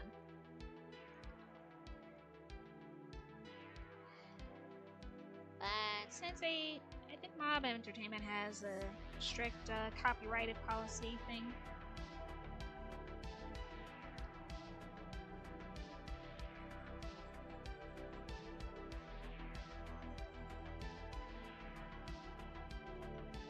I guess for now, I'd rather not take that risk.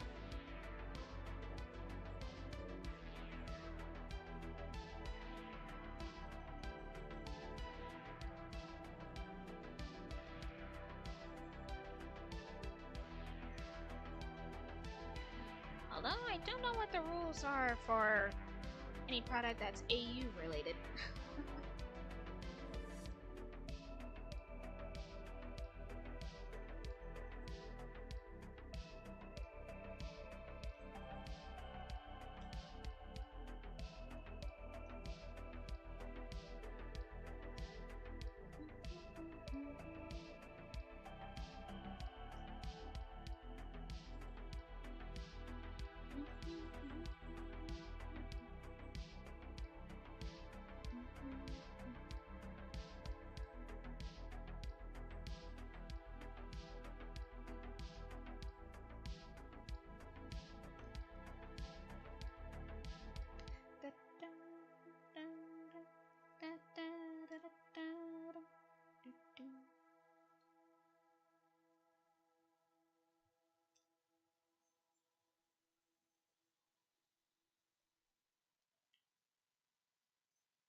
Ah, hang on.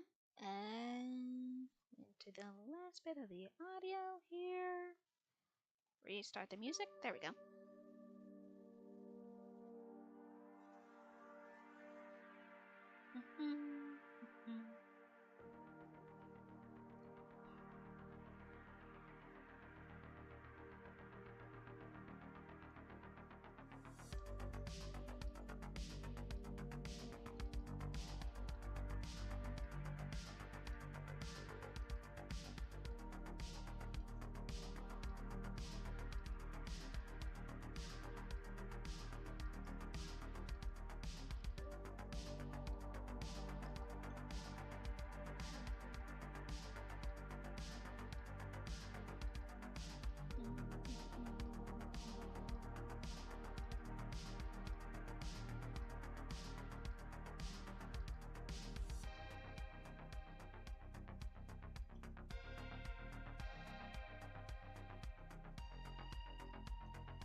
Okay. Actually, people may pop. Yeah, that is true. Still, I'd rather be, cautious. You know?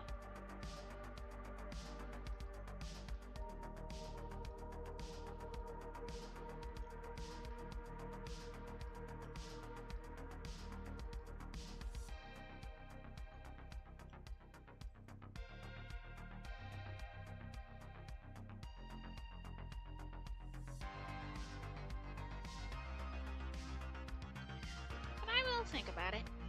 Like making something very, very simple, like sticker cards and all that.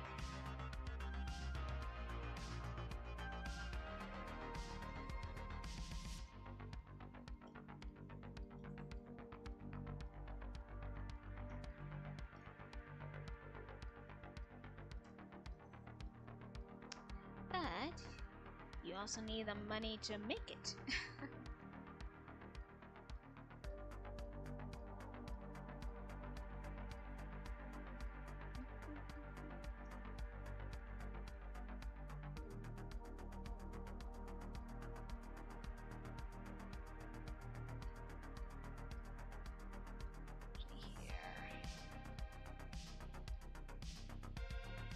Taking out the reference, how I did this lighting over here.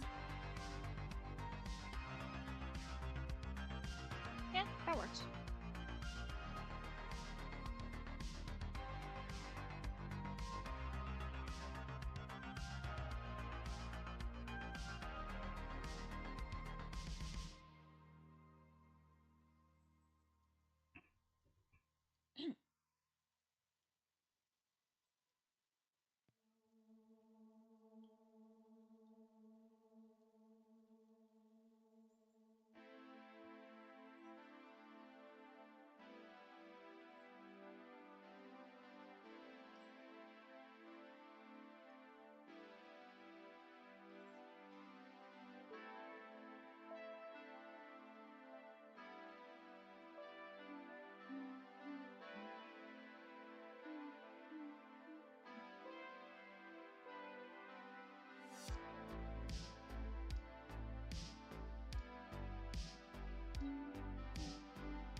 also didn't mention this, let me talk a little bit more about their designs. Another critter that I had to think about when coming up with the design for them was also Icky Licky. Also because he's already full of different yellow patterns all over his body. And I didn't want to do anything that would go overboard to clash with that. So I did something very simple with, let's see, more like a dark red design for him.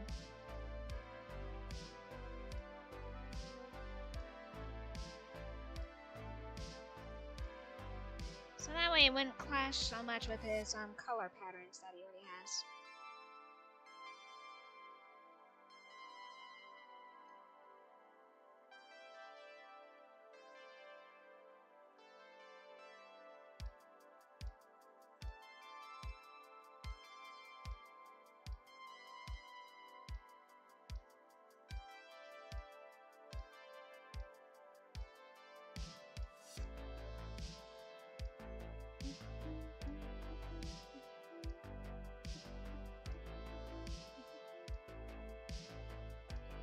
And what really got me inspired to come up with this AU was seeing everyone else having fun drawing their own fan arts and AUs at the time. Although, mostly I would stay in my own little corner.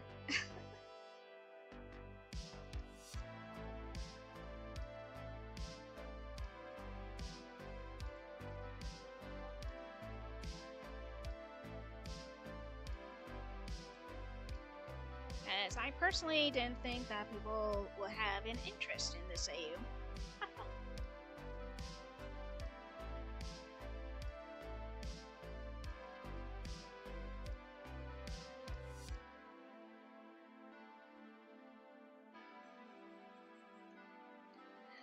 But honestly, lo and behold, I was surprised.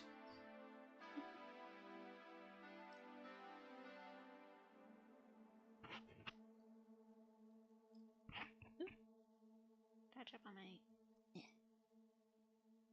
Let me see here. How did I do this? I did go very light. Maybe I should do the same thing.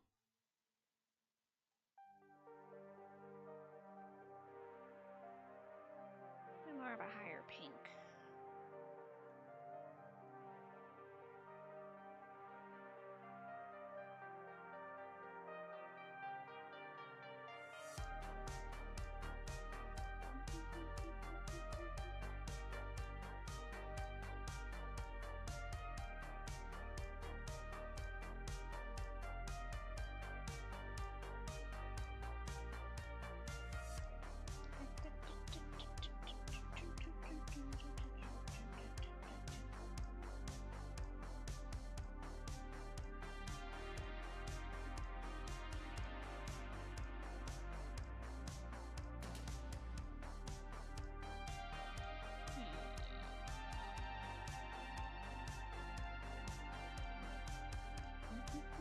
What is Icky Licky relationship to Wendy?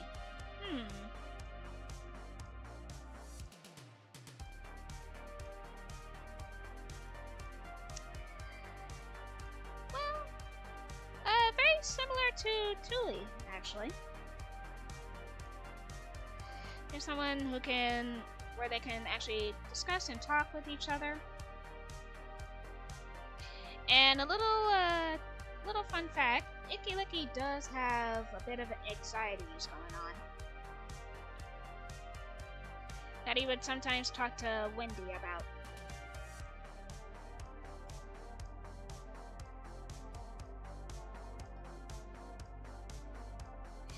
And Icky Licky is one of the nightmare critters that would actually surprise everyone of how, like, he's a lot more smarter and intelligent if he lets basically let his inner talents grow.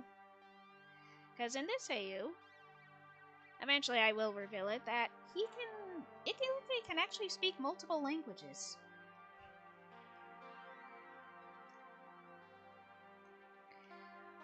which would actually caught Wendy by surprise.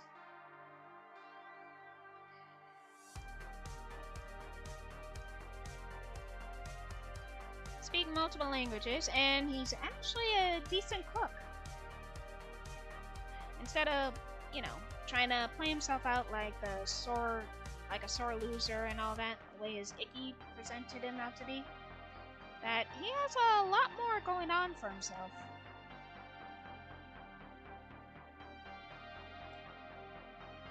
But his anxiety stems from that he can actually withstand high points of toxins and radiation.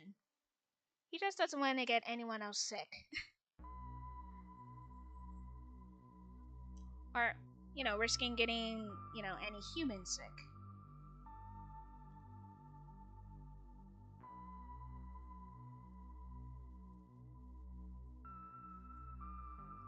What is Icky Licky relationship? Yes, I did see it. I'm not sure if there's a little delay. I was trying to answer the question.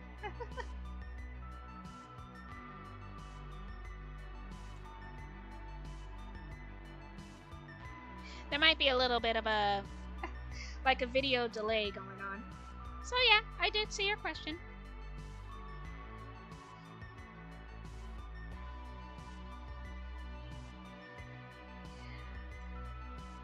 But yeah, Icky Licky is more of the nightmare critter with hidden surprises.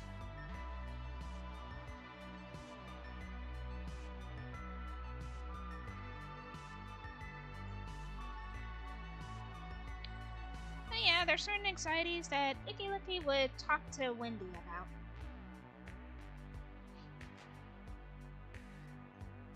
So there's a neutral understanding that, you know, sometimes that's what a lot of people will go through and all that.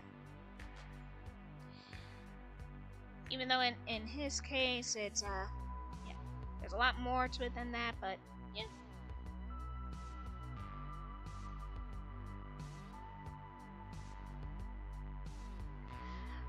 Like, if Icky's friends aren't around, Wendy would serve as a listening ear if she was close by.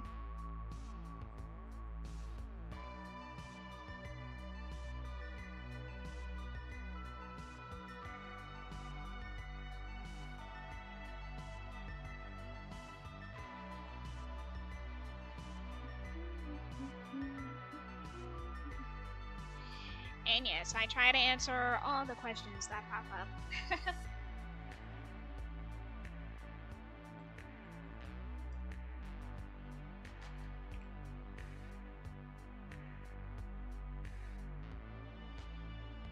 Okay, that's working out pretty well.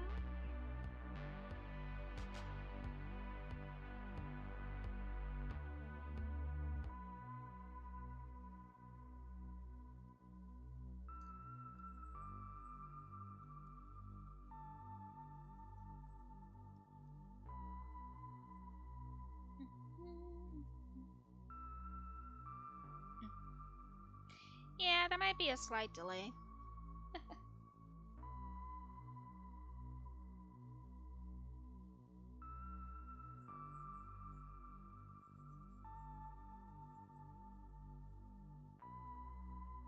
But I do see your questions, in case you're wondering.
Going ahead and add in the darker background.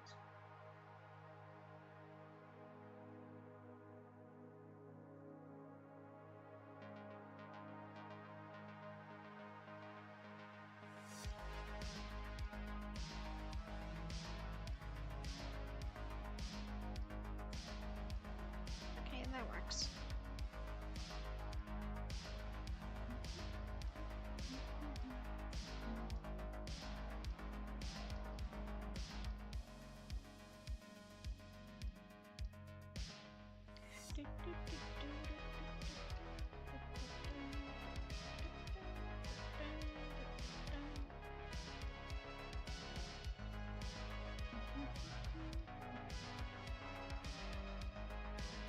And I will keep saying this, those of you who hop on, remember to keep yourself hydrated. It's getting very warm out there. Well, it's already hot enough.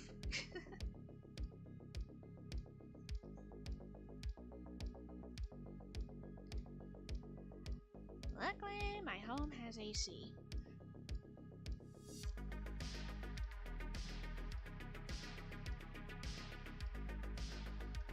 So I'm doing alright, all things considered.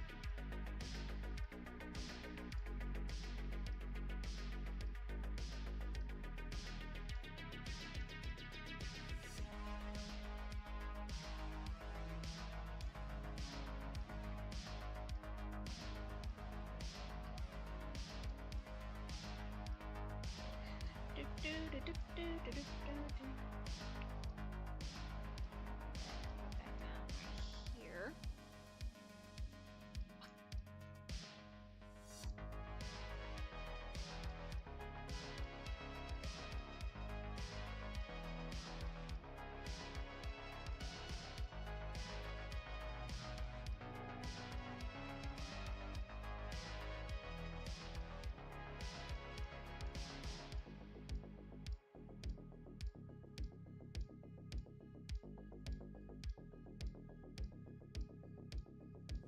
And color all of this in.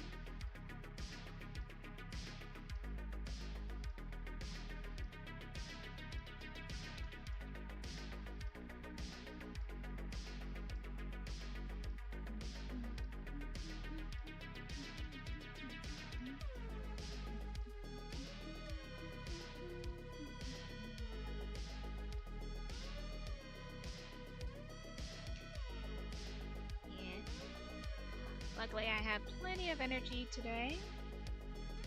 And I was like, you know, let me go on ahead and start live streaming, coloring in the fully shadowed, full-bodied drawing of Simon Smoke.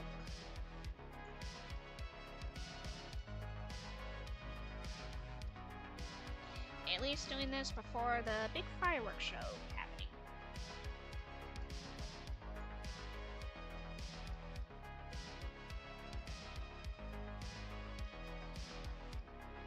Luckily, I can just stay at home and watch the fireworks show from where I live.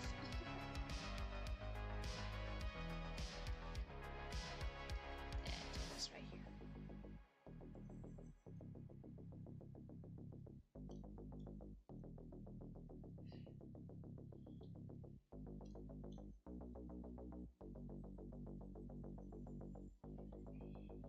And in a traditional sense, I mean, my family aren't gonna be barbecuing this year. Because we already had food that associated with barbecue throughout the whole week. So tonight, I'm just gonna cook me and my family a nice loaded spaghetti.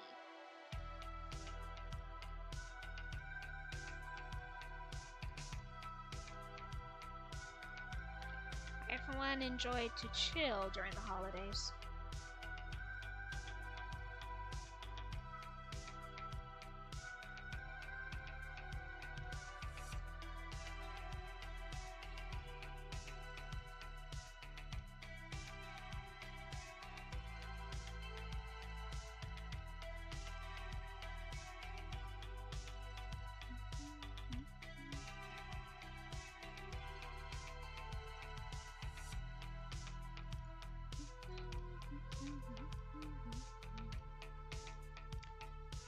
critters if Wendy is hurt or someone is yelling at her? What would the critters do?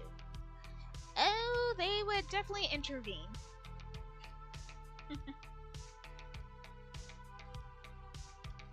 Even though if Wendy's getting yelled at by a very rude customer,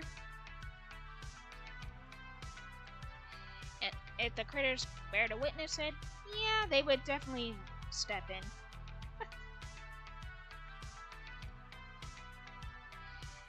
And Wendy will have to try to get them to calm down, because, of course, she doesn't want the critters to get in big trouble over it.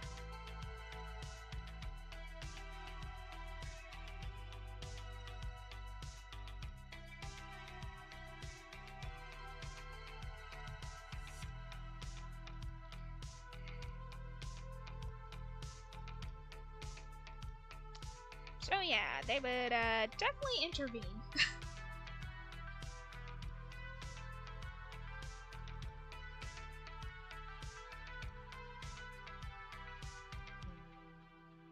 Although they will have to be careful on how they do it.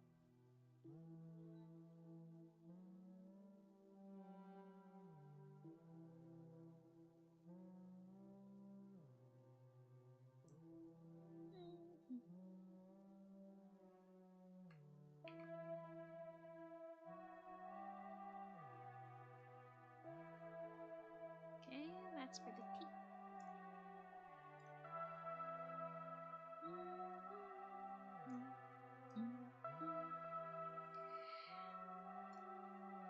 Like a, yeah.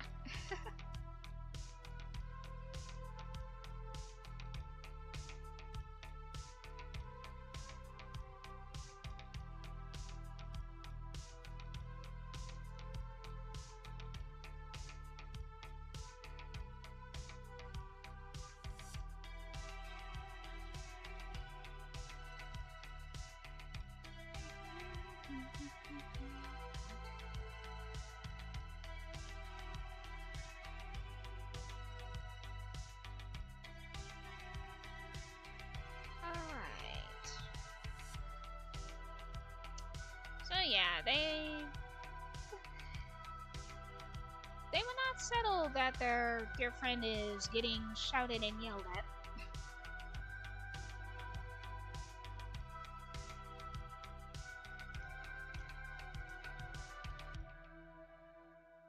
Or with any human that they have a strong bond with.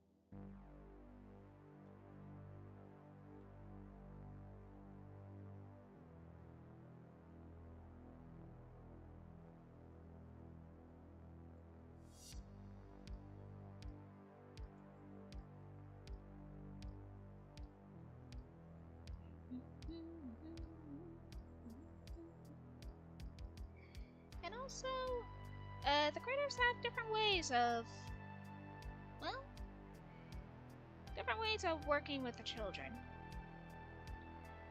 Like, for example, some of them are able to handle, like, very high energy children, while others are more able to handle, like, toddlers. Others are able to handle the teenagers.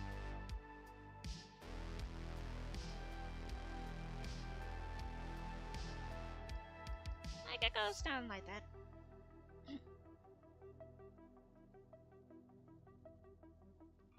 Do the critters go? Yeah.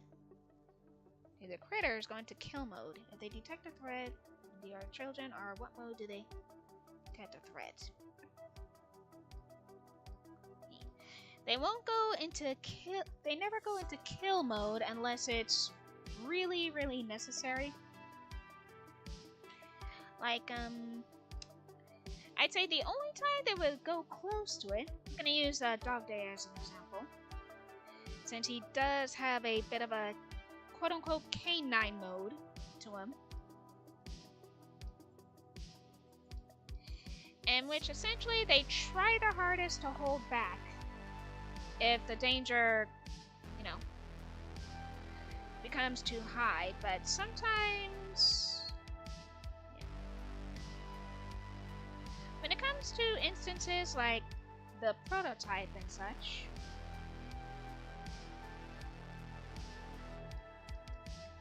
oh, sometimes they're gonna have to throw hands or paws.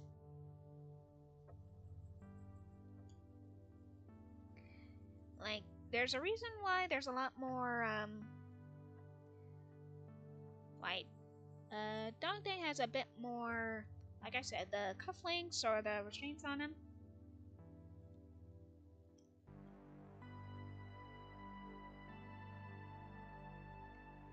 Like, basically go into security mode.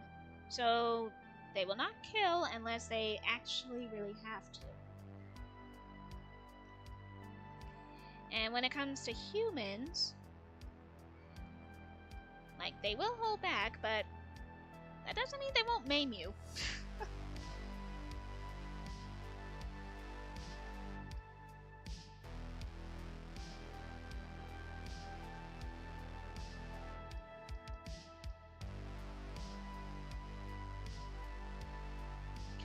And also, there is I will show this eventually in the story. There is a mode where, like, if their souls have been ripped out of them, because you need all three things: the brain, the mind, the body, and soul. And there's a specific way that if their body is badly damaged, there's a specific way where you have to remove the soul so they can be able to fix the bodies. But if you end up just ripping it out of them, the bodies will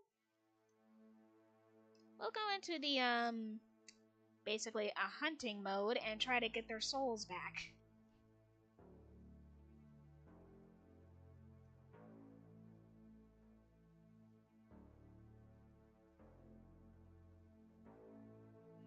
Which can go into a very dangerous issue and very tedious and dangerous issue entirely.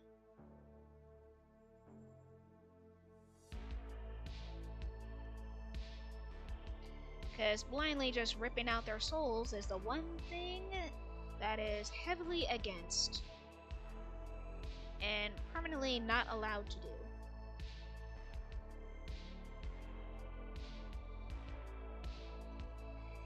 As the bodies will basically go at a length of like how Terminator does it. And if they find their souls, if the body finds their souls, they'll try to, let's see, they'll put the soul back into their bodies and resume normal mode.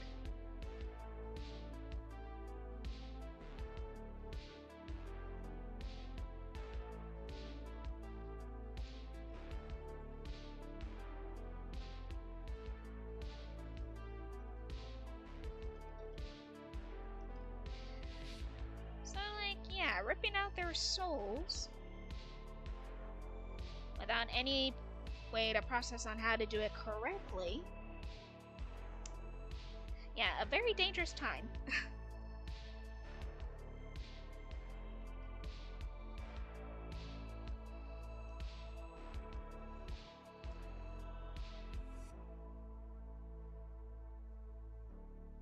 Let's see. Does every Smiling Critter and Nightmare Critter have like a children's group, like group of kids they would lead them around, special events, special prize, special day? Oh yeah, they would. Like they would mostly, all of them would work together when it comes to field trip days and all that, or special tourist conventions and stuff like that. And some of them would even like guide the parents along with their kids if they ever come for a visit.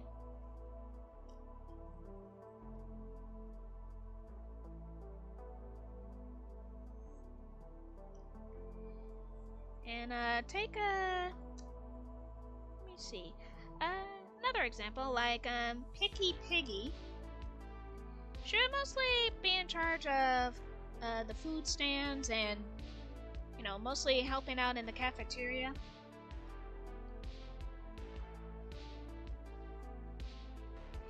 And then you have, let's see.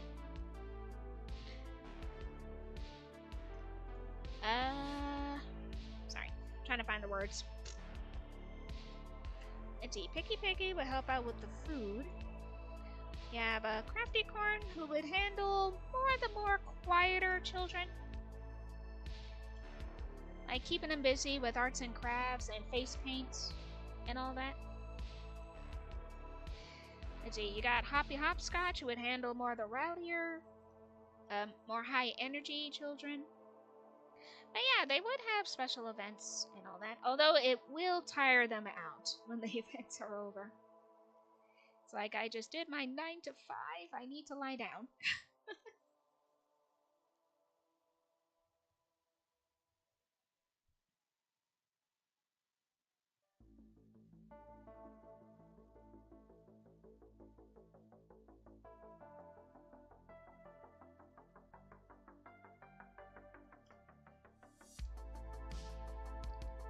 Yeah, they would handle their own kids group.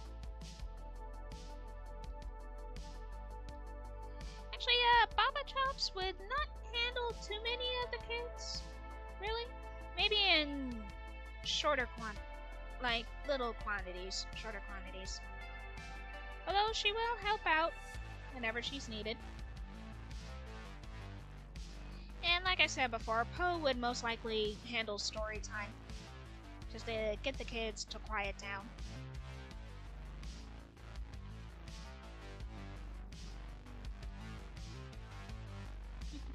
Catnap and Kickin' Chicken would definitely be like video gaming along with the kids, along with Icky Licky too.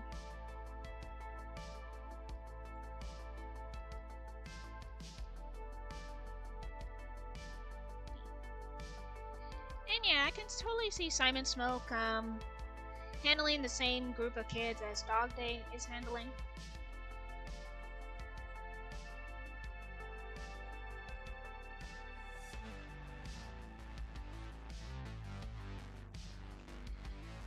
As the parts that the Nightmare Critters will play, it'd be like again, being at a Disney theme park, like, I am the bad guys, follow me. Hey kids, don't listen to the boring dog, join my side. It'd be kind of like that.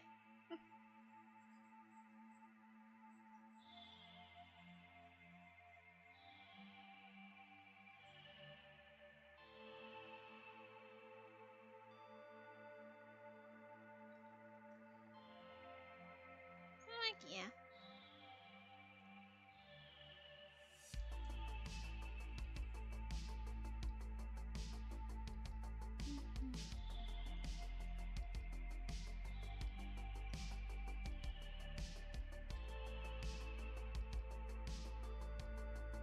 Like I said, they would get very easily exhausted after the day is done. Like, eventually I will have to draw that. They would all just flop onto the floor when the children all gone home or gone back to the orphanage and being like, I am tired, I'm just gonna faint right here.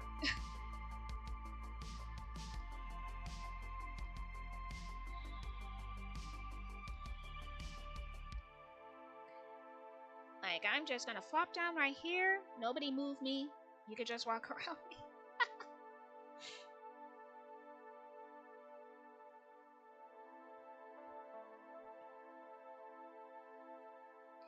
And yes, much like how the fandom actually portrays them, there is rivalry going on between Dog Day and Simon. Although they have to be careful not to, not to take it too far. Like, you don't want a full-blown fight to break out, you know? especially with tunes that are over 8 feet tall.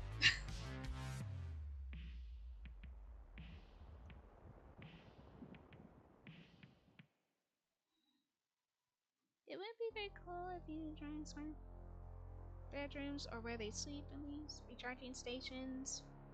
Yeah, I have been thinking about that, like drawing up in an esoteric shapes of their rooms. Basically, drawing out like semi 2D / 3D versions of what their bedrooms would look like. Just gonna.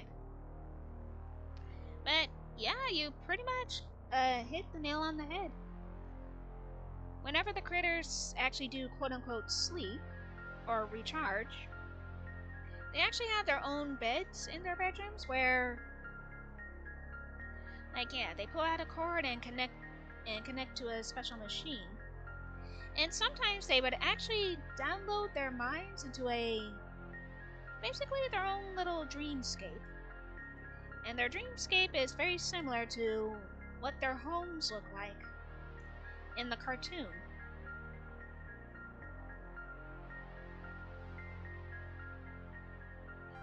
So it's kind of like being in a place where it's kind of comforting for them whenever they sleep. Kind of like how the concept of the manga Blame does it. If anyone knows that story.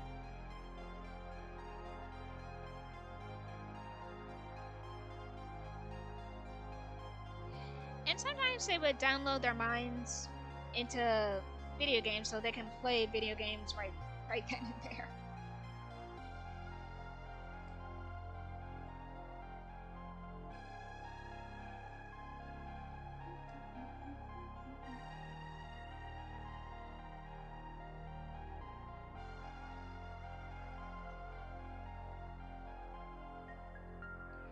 So yeah, whenever they sleep, they do hook themselves up to a very special machine so they can recharge. So to them, that's kind of like sleeping.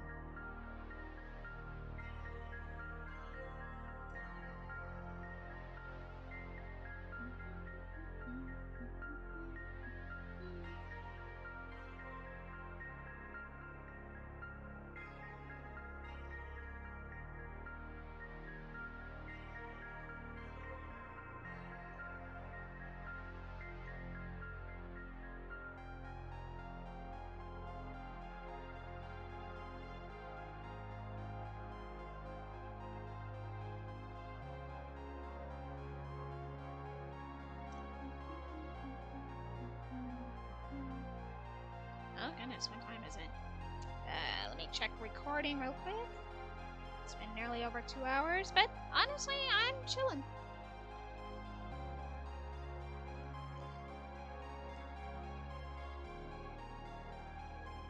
Forgot to add in the extra lighting here, but that's alright. Yeah, I'm chilling.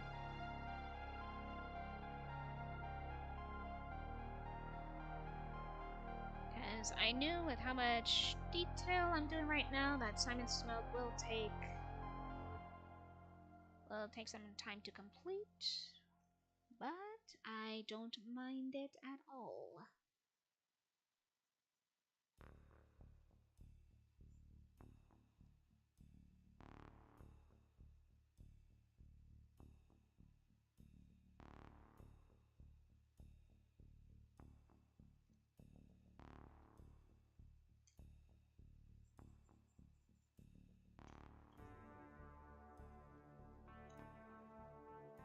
I forgot to do it like this.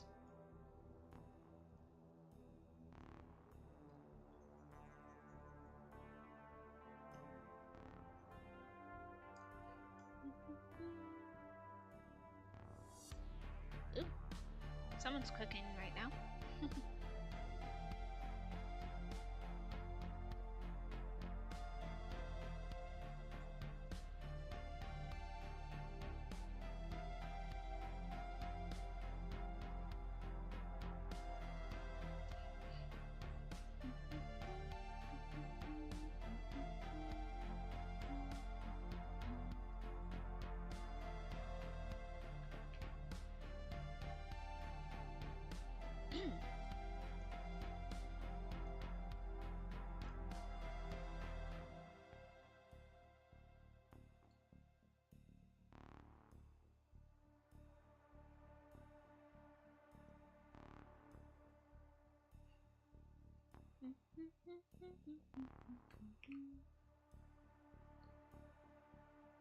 It's turning out pretty good. Pretty good. Don't want to go too much.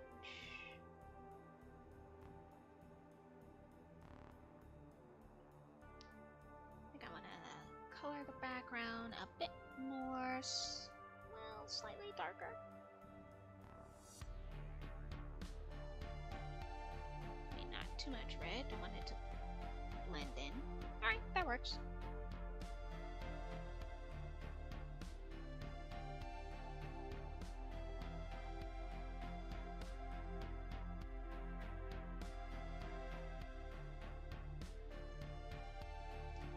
Ah, yes, now for all the shiny bits.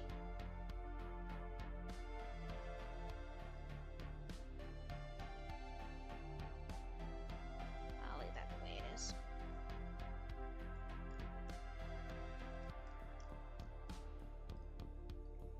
And I admit, Simon is definitely one of the more decorated.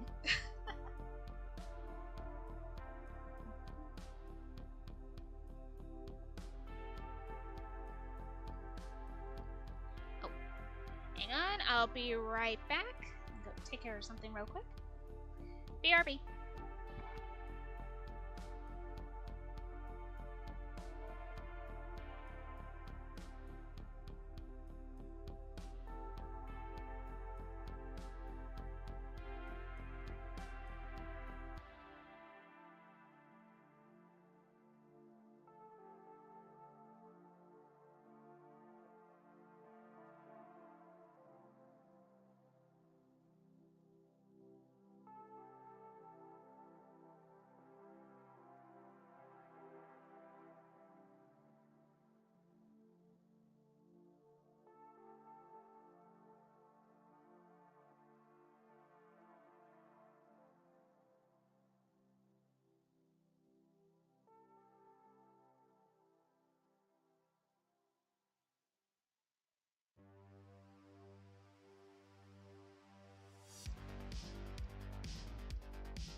Alright, I'm back.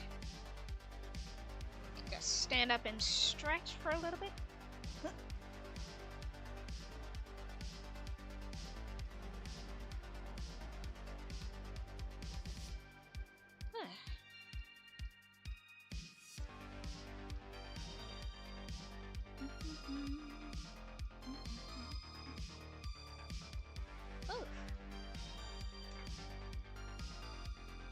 Okay, always remember to stretch, and I'm trying not to shrink.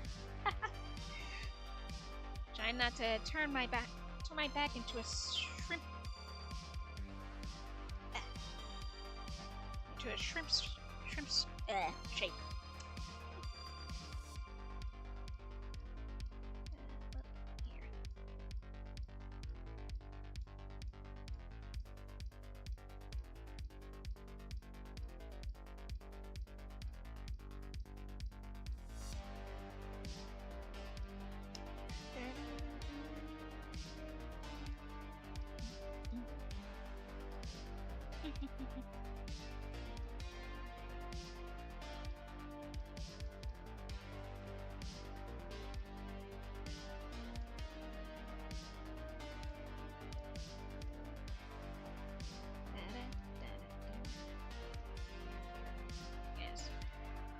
remember to always stretch. You don't want to end up like a shrimp.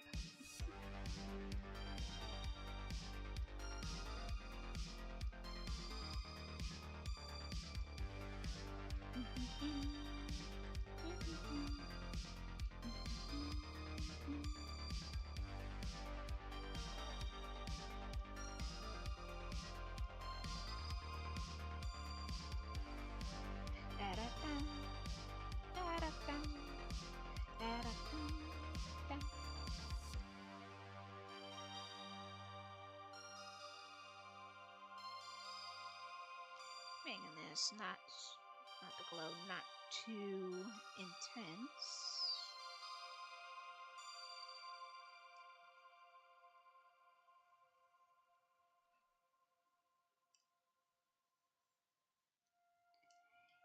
Yes, remember to stretch and drink some liquids.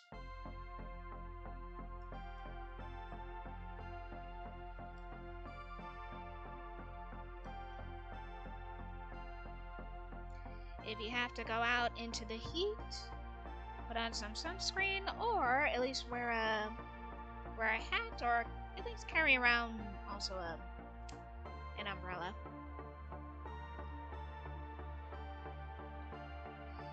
Because where I live, we have been getting a lot of the heat warning.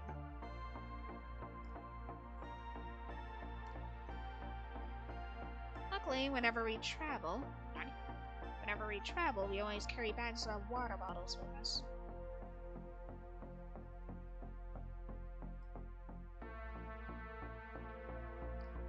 In other words, we ain't taking that risk.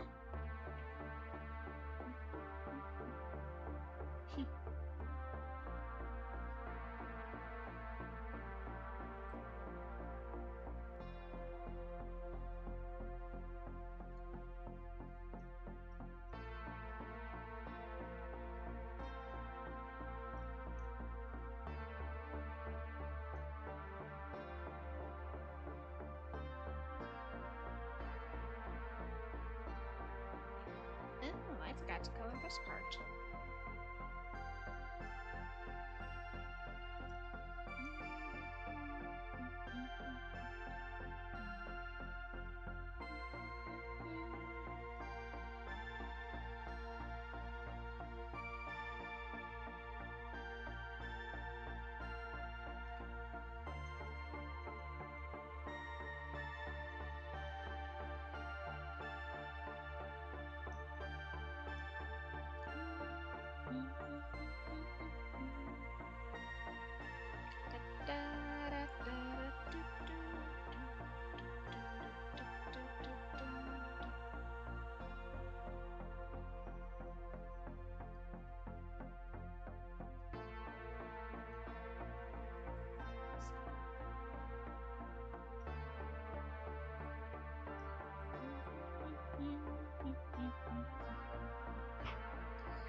There's another little thing I was thinking about working on. Also discussing what their favorite foods are.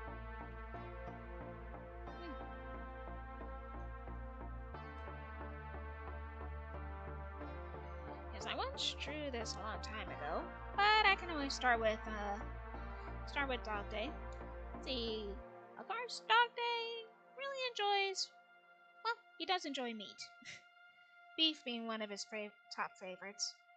But he does eat fruits and vegetables along with it. Let's see. Catnap really enjoys, well, besides fish, he really enjoys sushi. I could see him being a sushi lover. Especially when it's spicy. And, let's see. Oh. What is Kickin' Chicken and Wendy's relationship? Yeah, they do have a close friendship they got going on.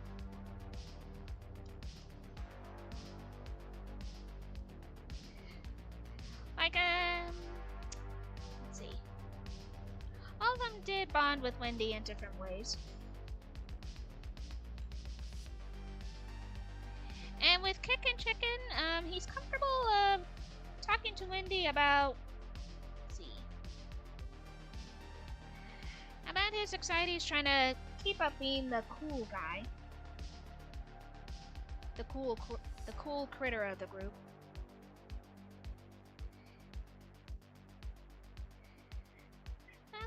Yeah.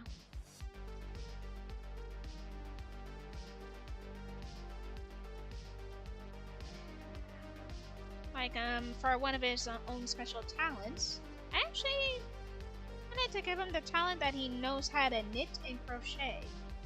But he's so scared to tell, Hoppy Hopscotch, his own best friend, that it wouldn't make him look cool enough. Now, considering it's a very good talent to have, like, he's very good at being detail-oriented.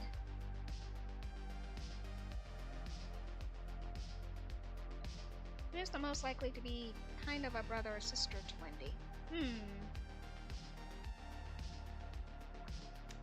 Ew, that's a good question.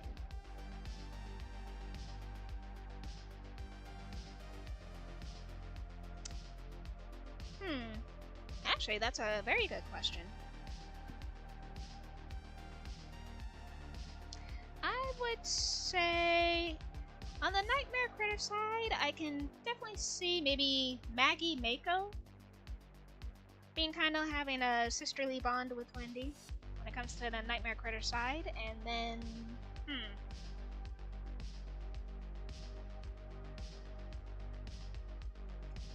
As for the Smiling Critters,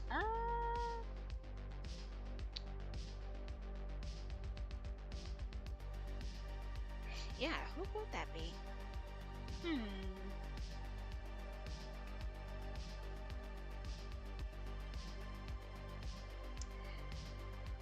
I guess in a way, maybe Hoppy Hopscotch.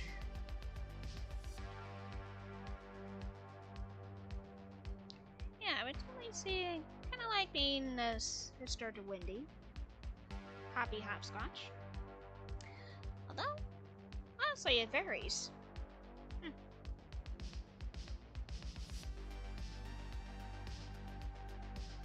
Yeah, it kind of does vary.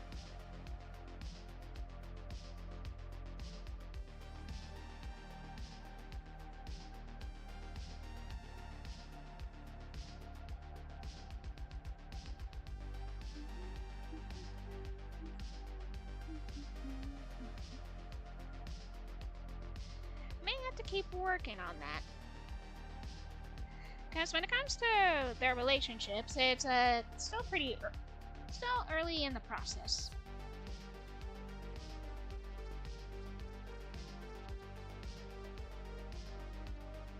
I think it would be both. Yeah, honestly, you're right. I could totally see Bubba Fan being more of a brother to Wendy.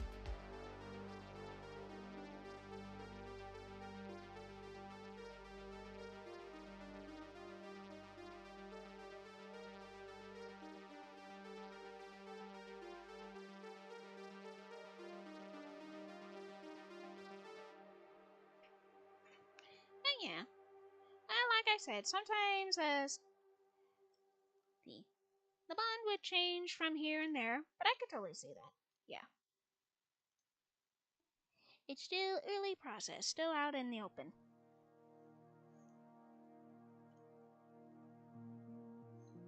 Oh yeah. Getting back to food, I said Dante would be more into the beef variety. Catnap would definitely be a sushi lover.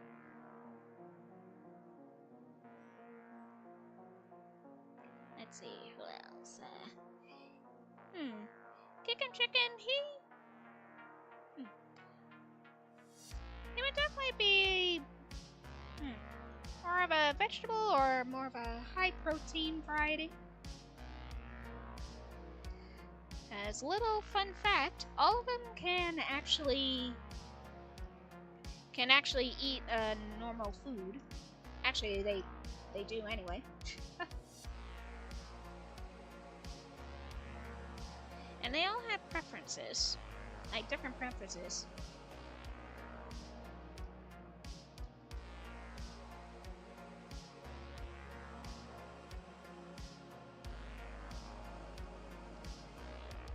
And let's see, I would picture Bubba Bubba Friends being a big lover of the fruit salad.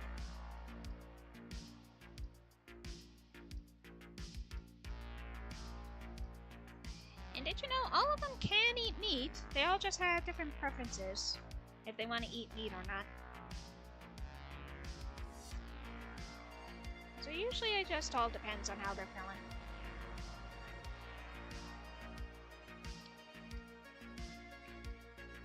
Oh yeah, Bobby Bear Hug. She would also eat a lot of meat, but also with salads, like meat and salads type girl.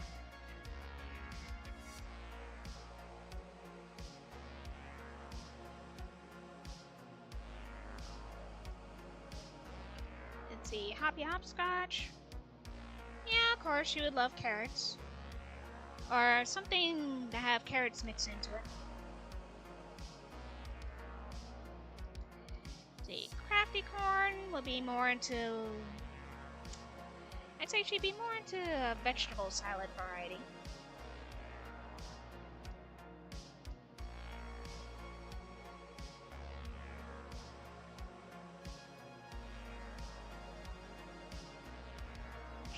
Still good.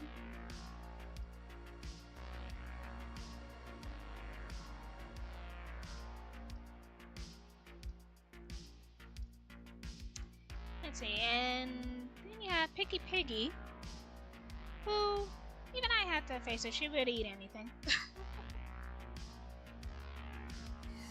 Of course, PB&J still being her top favorite.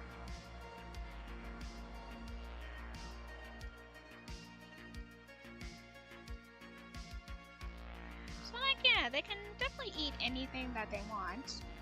They all just have a different preference.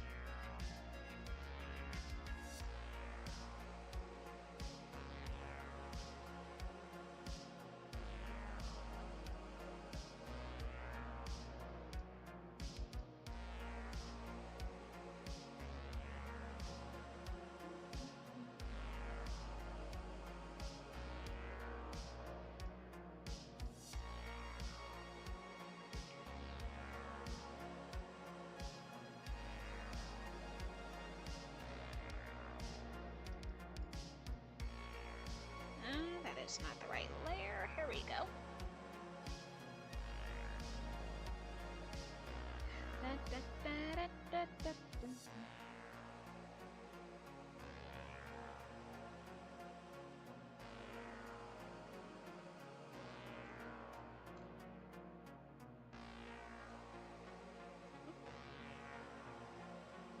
Gotta do something about this.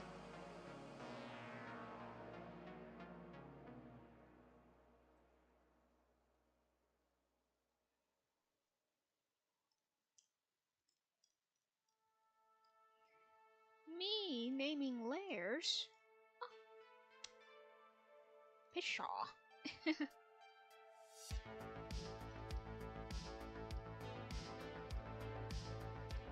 And sometimes I do.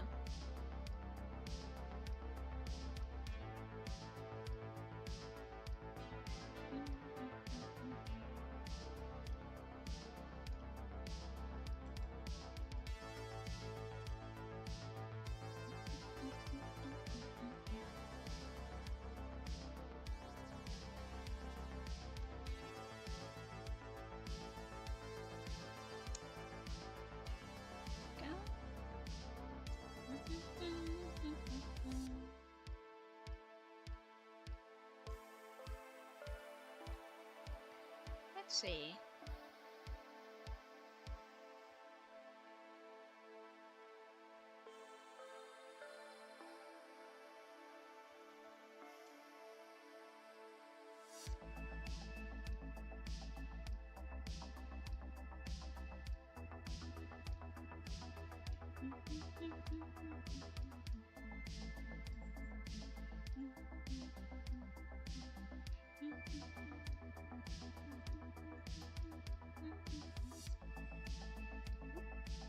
this part.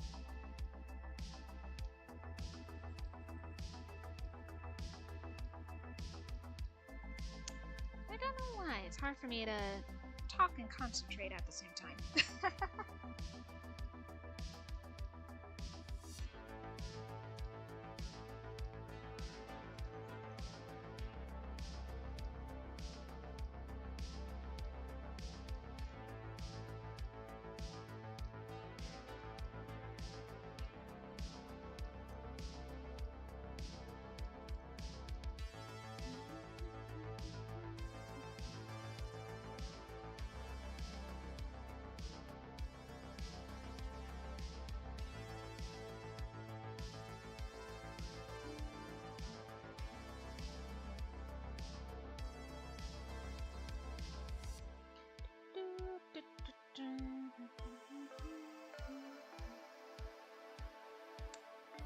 Alright, I'm nearly done with this.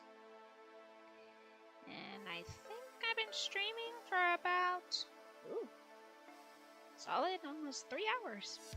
Actually, it has been 3 hours. Cool.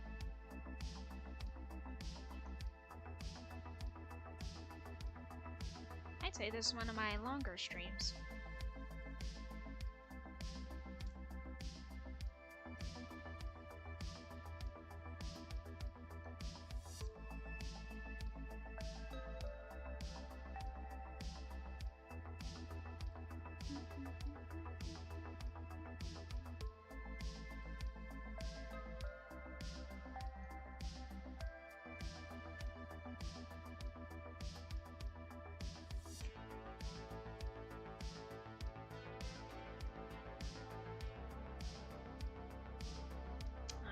Let me darken up the shadows a little bit. To use down the light brightness level. Just lower the contrast a little bit.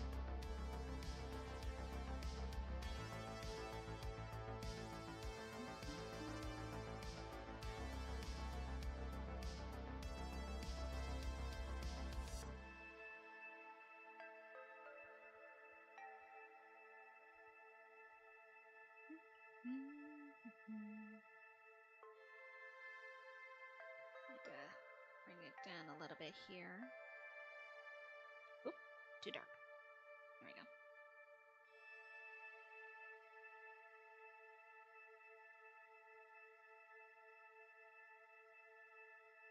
Okay, that works there. Bring down the shadow levels from here.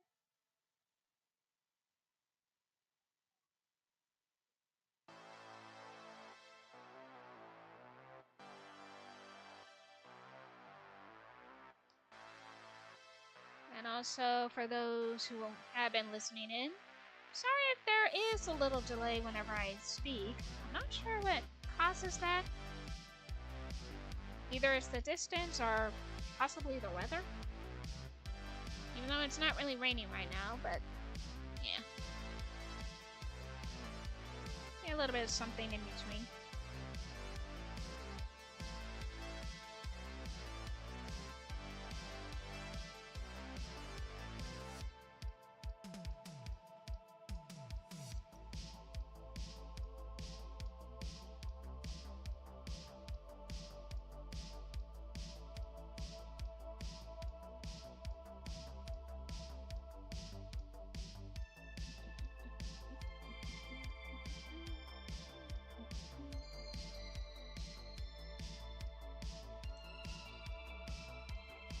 Yay, trying to add in some shiny bits.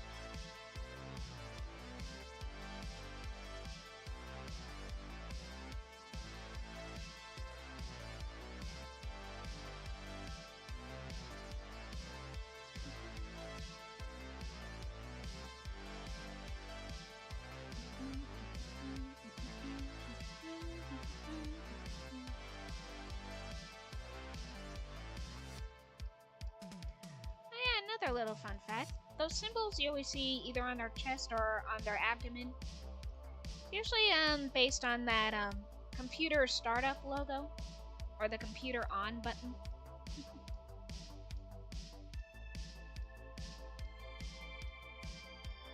I just drawn in different designs for them.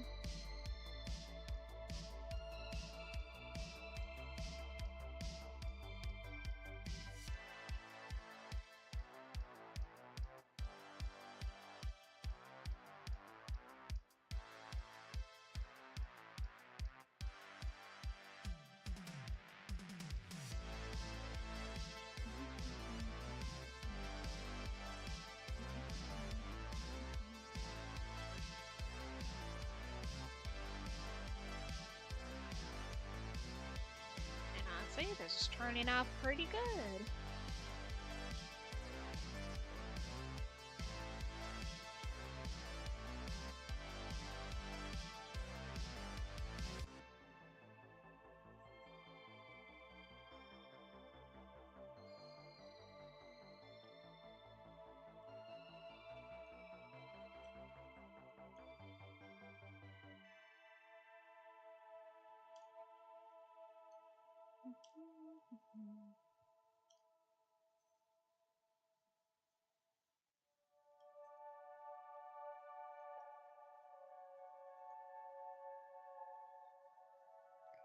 Oh goodness, the stomach is starting to growl.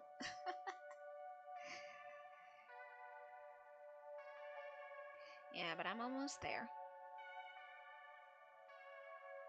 Almost done.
I need you to be a little bit lighter.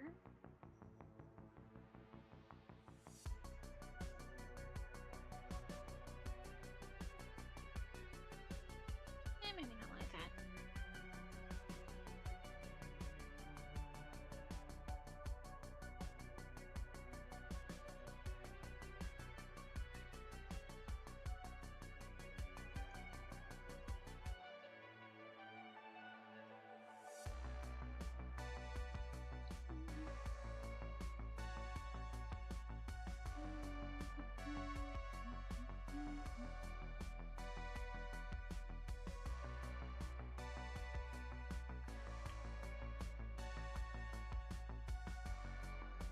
Yeah, I forgot to color a couple of things here.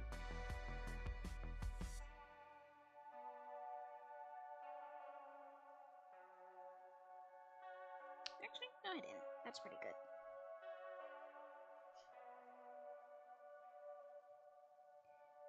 Alright, time to add in the shadowing here.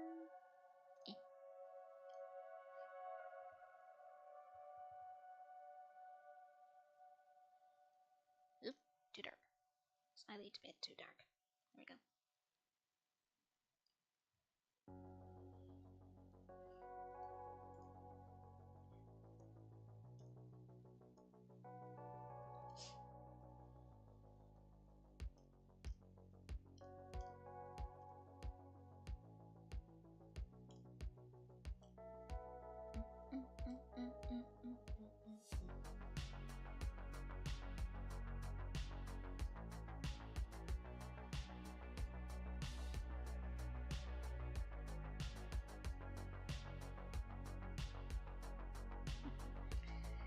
You know, most times, whenever if I ever want to create a story, sometimes I'd be like, what story would work and how would the characters be if they interacted? Well, just toss it into the pot and see if it mixes in. See if it mixes in well.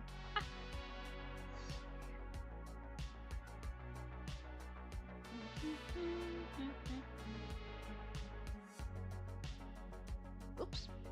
There we go.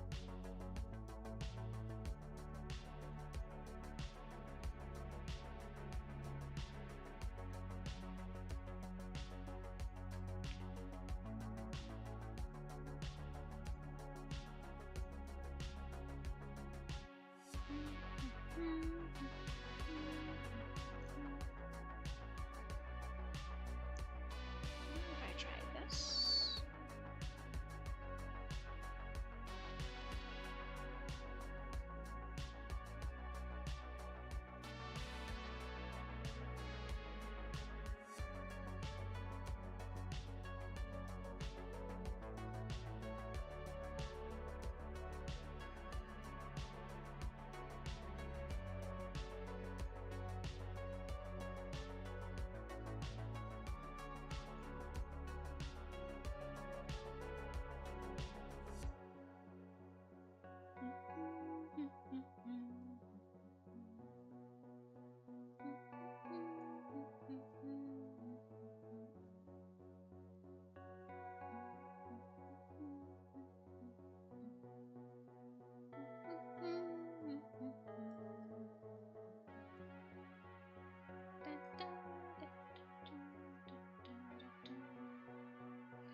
Alright, and last finishing touches. How am I gonna do this?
that's pretty much good enough.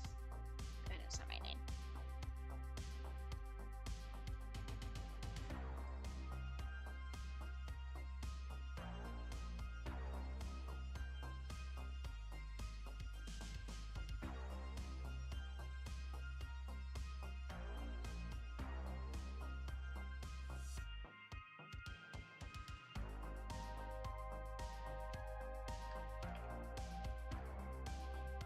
Alright, I pretty much completed Simon Smoke here. I think that's pretty good. Pretty much good enough. This one turned out pretty nice. Very nice. And I had a good time. Had a nice time answering questions. And I'm happy that some people dropped in just to take a peek or say hi. Really do appreciate it. And it's been streaming for over 3 hours and 15 minutes. Which, oof. But I'm glad I mostly did this around the morning time or afternoon. Seemed to be a little bit more awake during those times. But, and with this being said,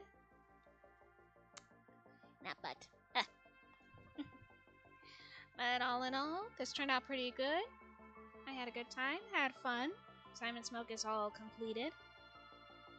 And I'm going to have to put the end to the stream so I can go on ahead and get myself something to eat because now I'm getting very hungry. Anyway, thank you all for stopping by. Had a good time. You guys have a good rest of your day or evening or early morning, whichever time frame you live in. So with that, I bid you adieu.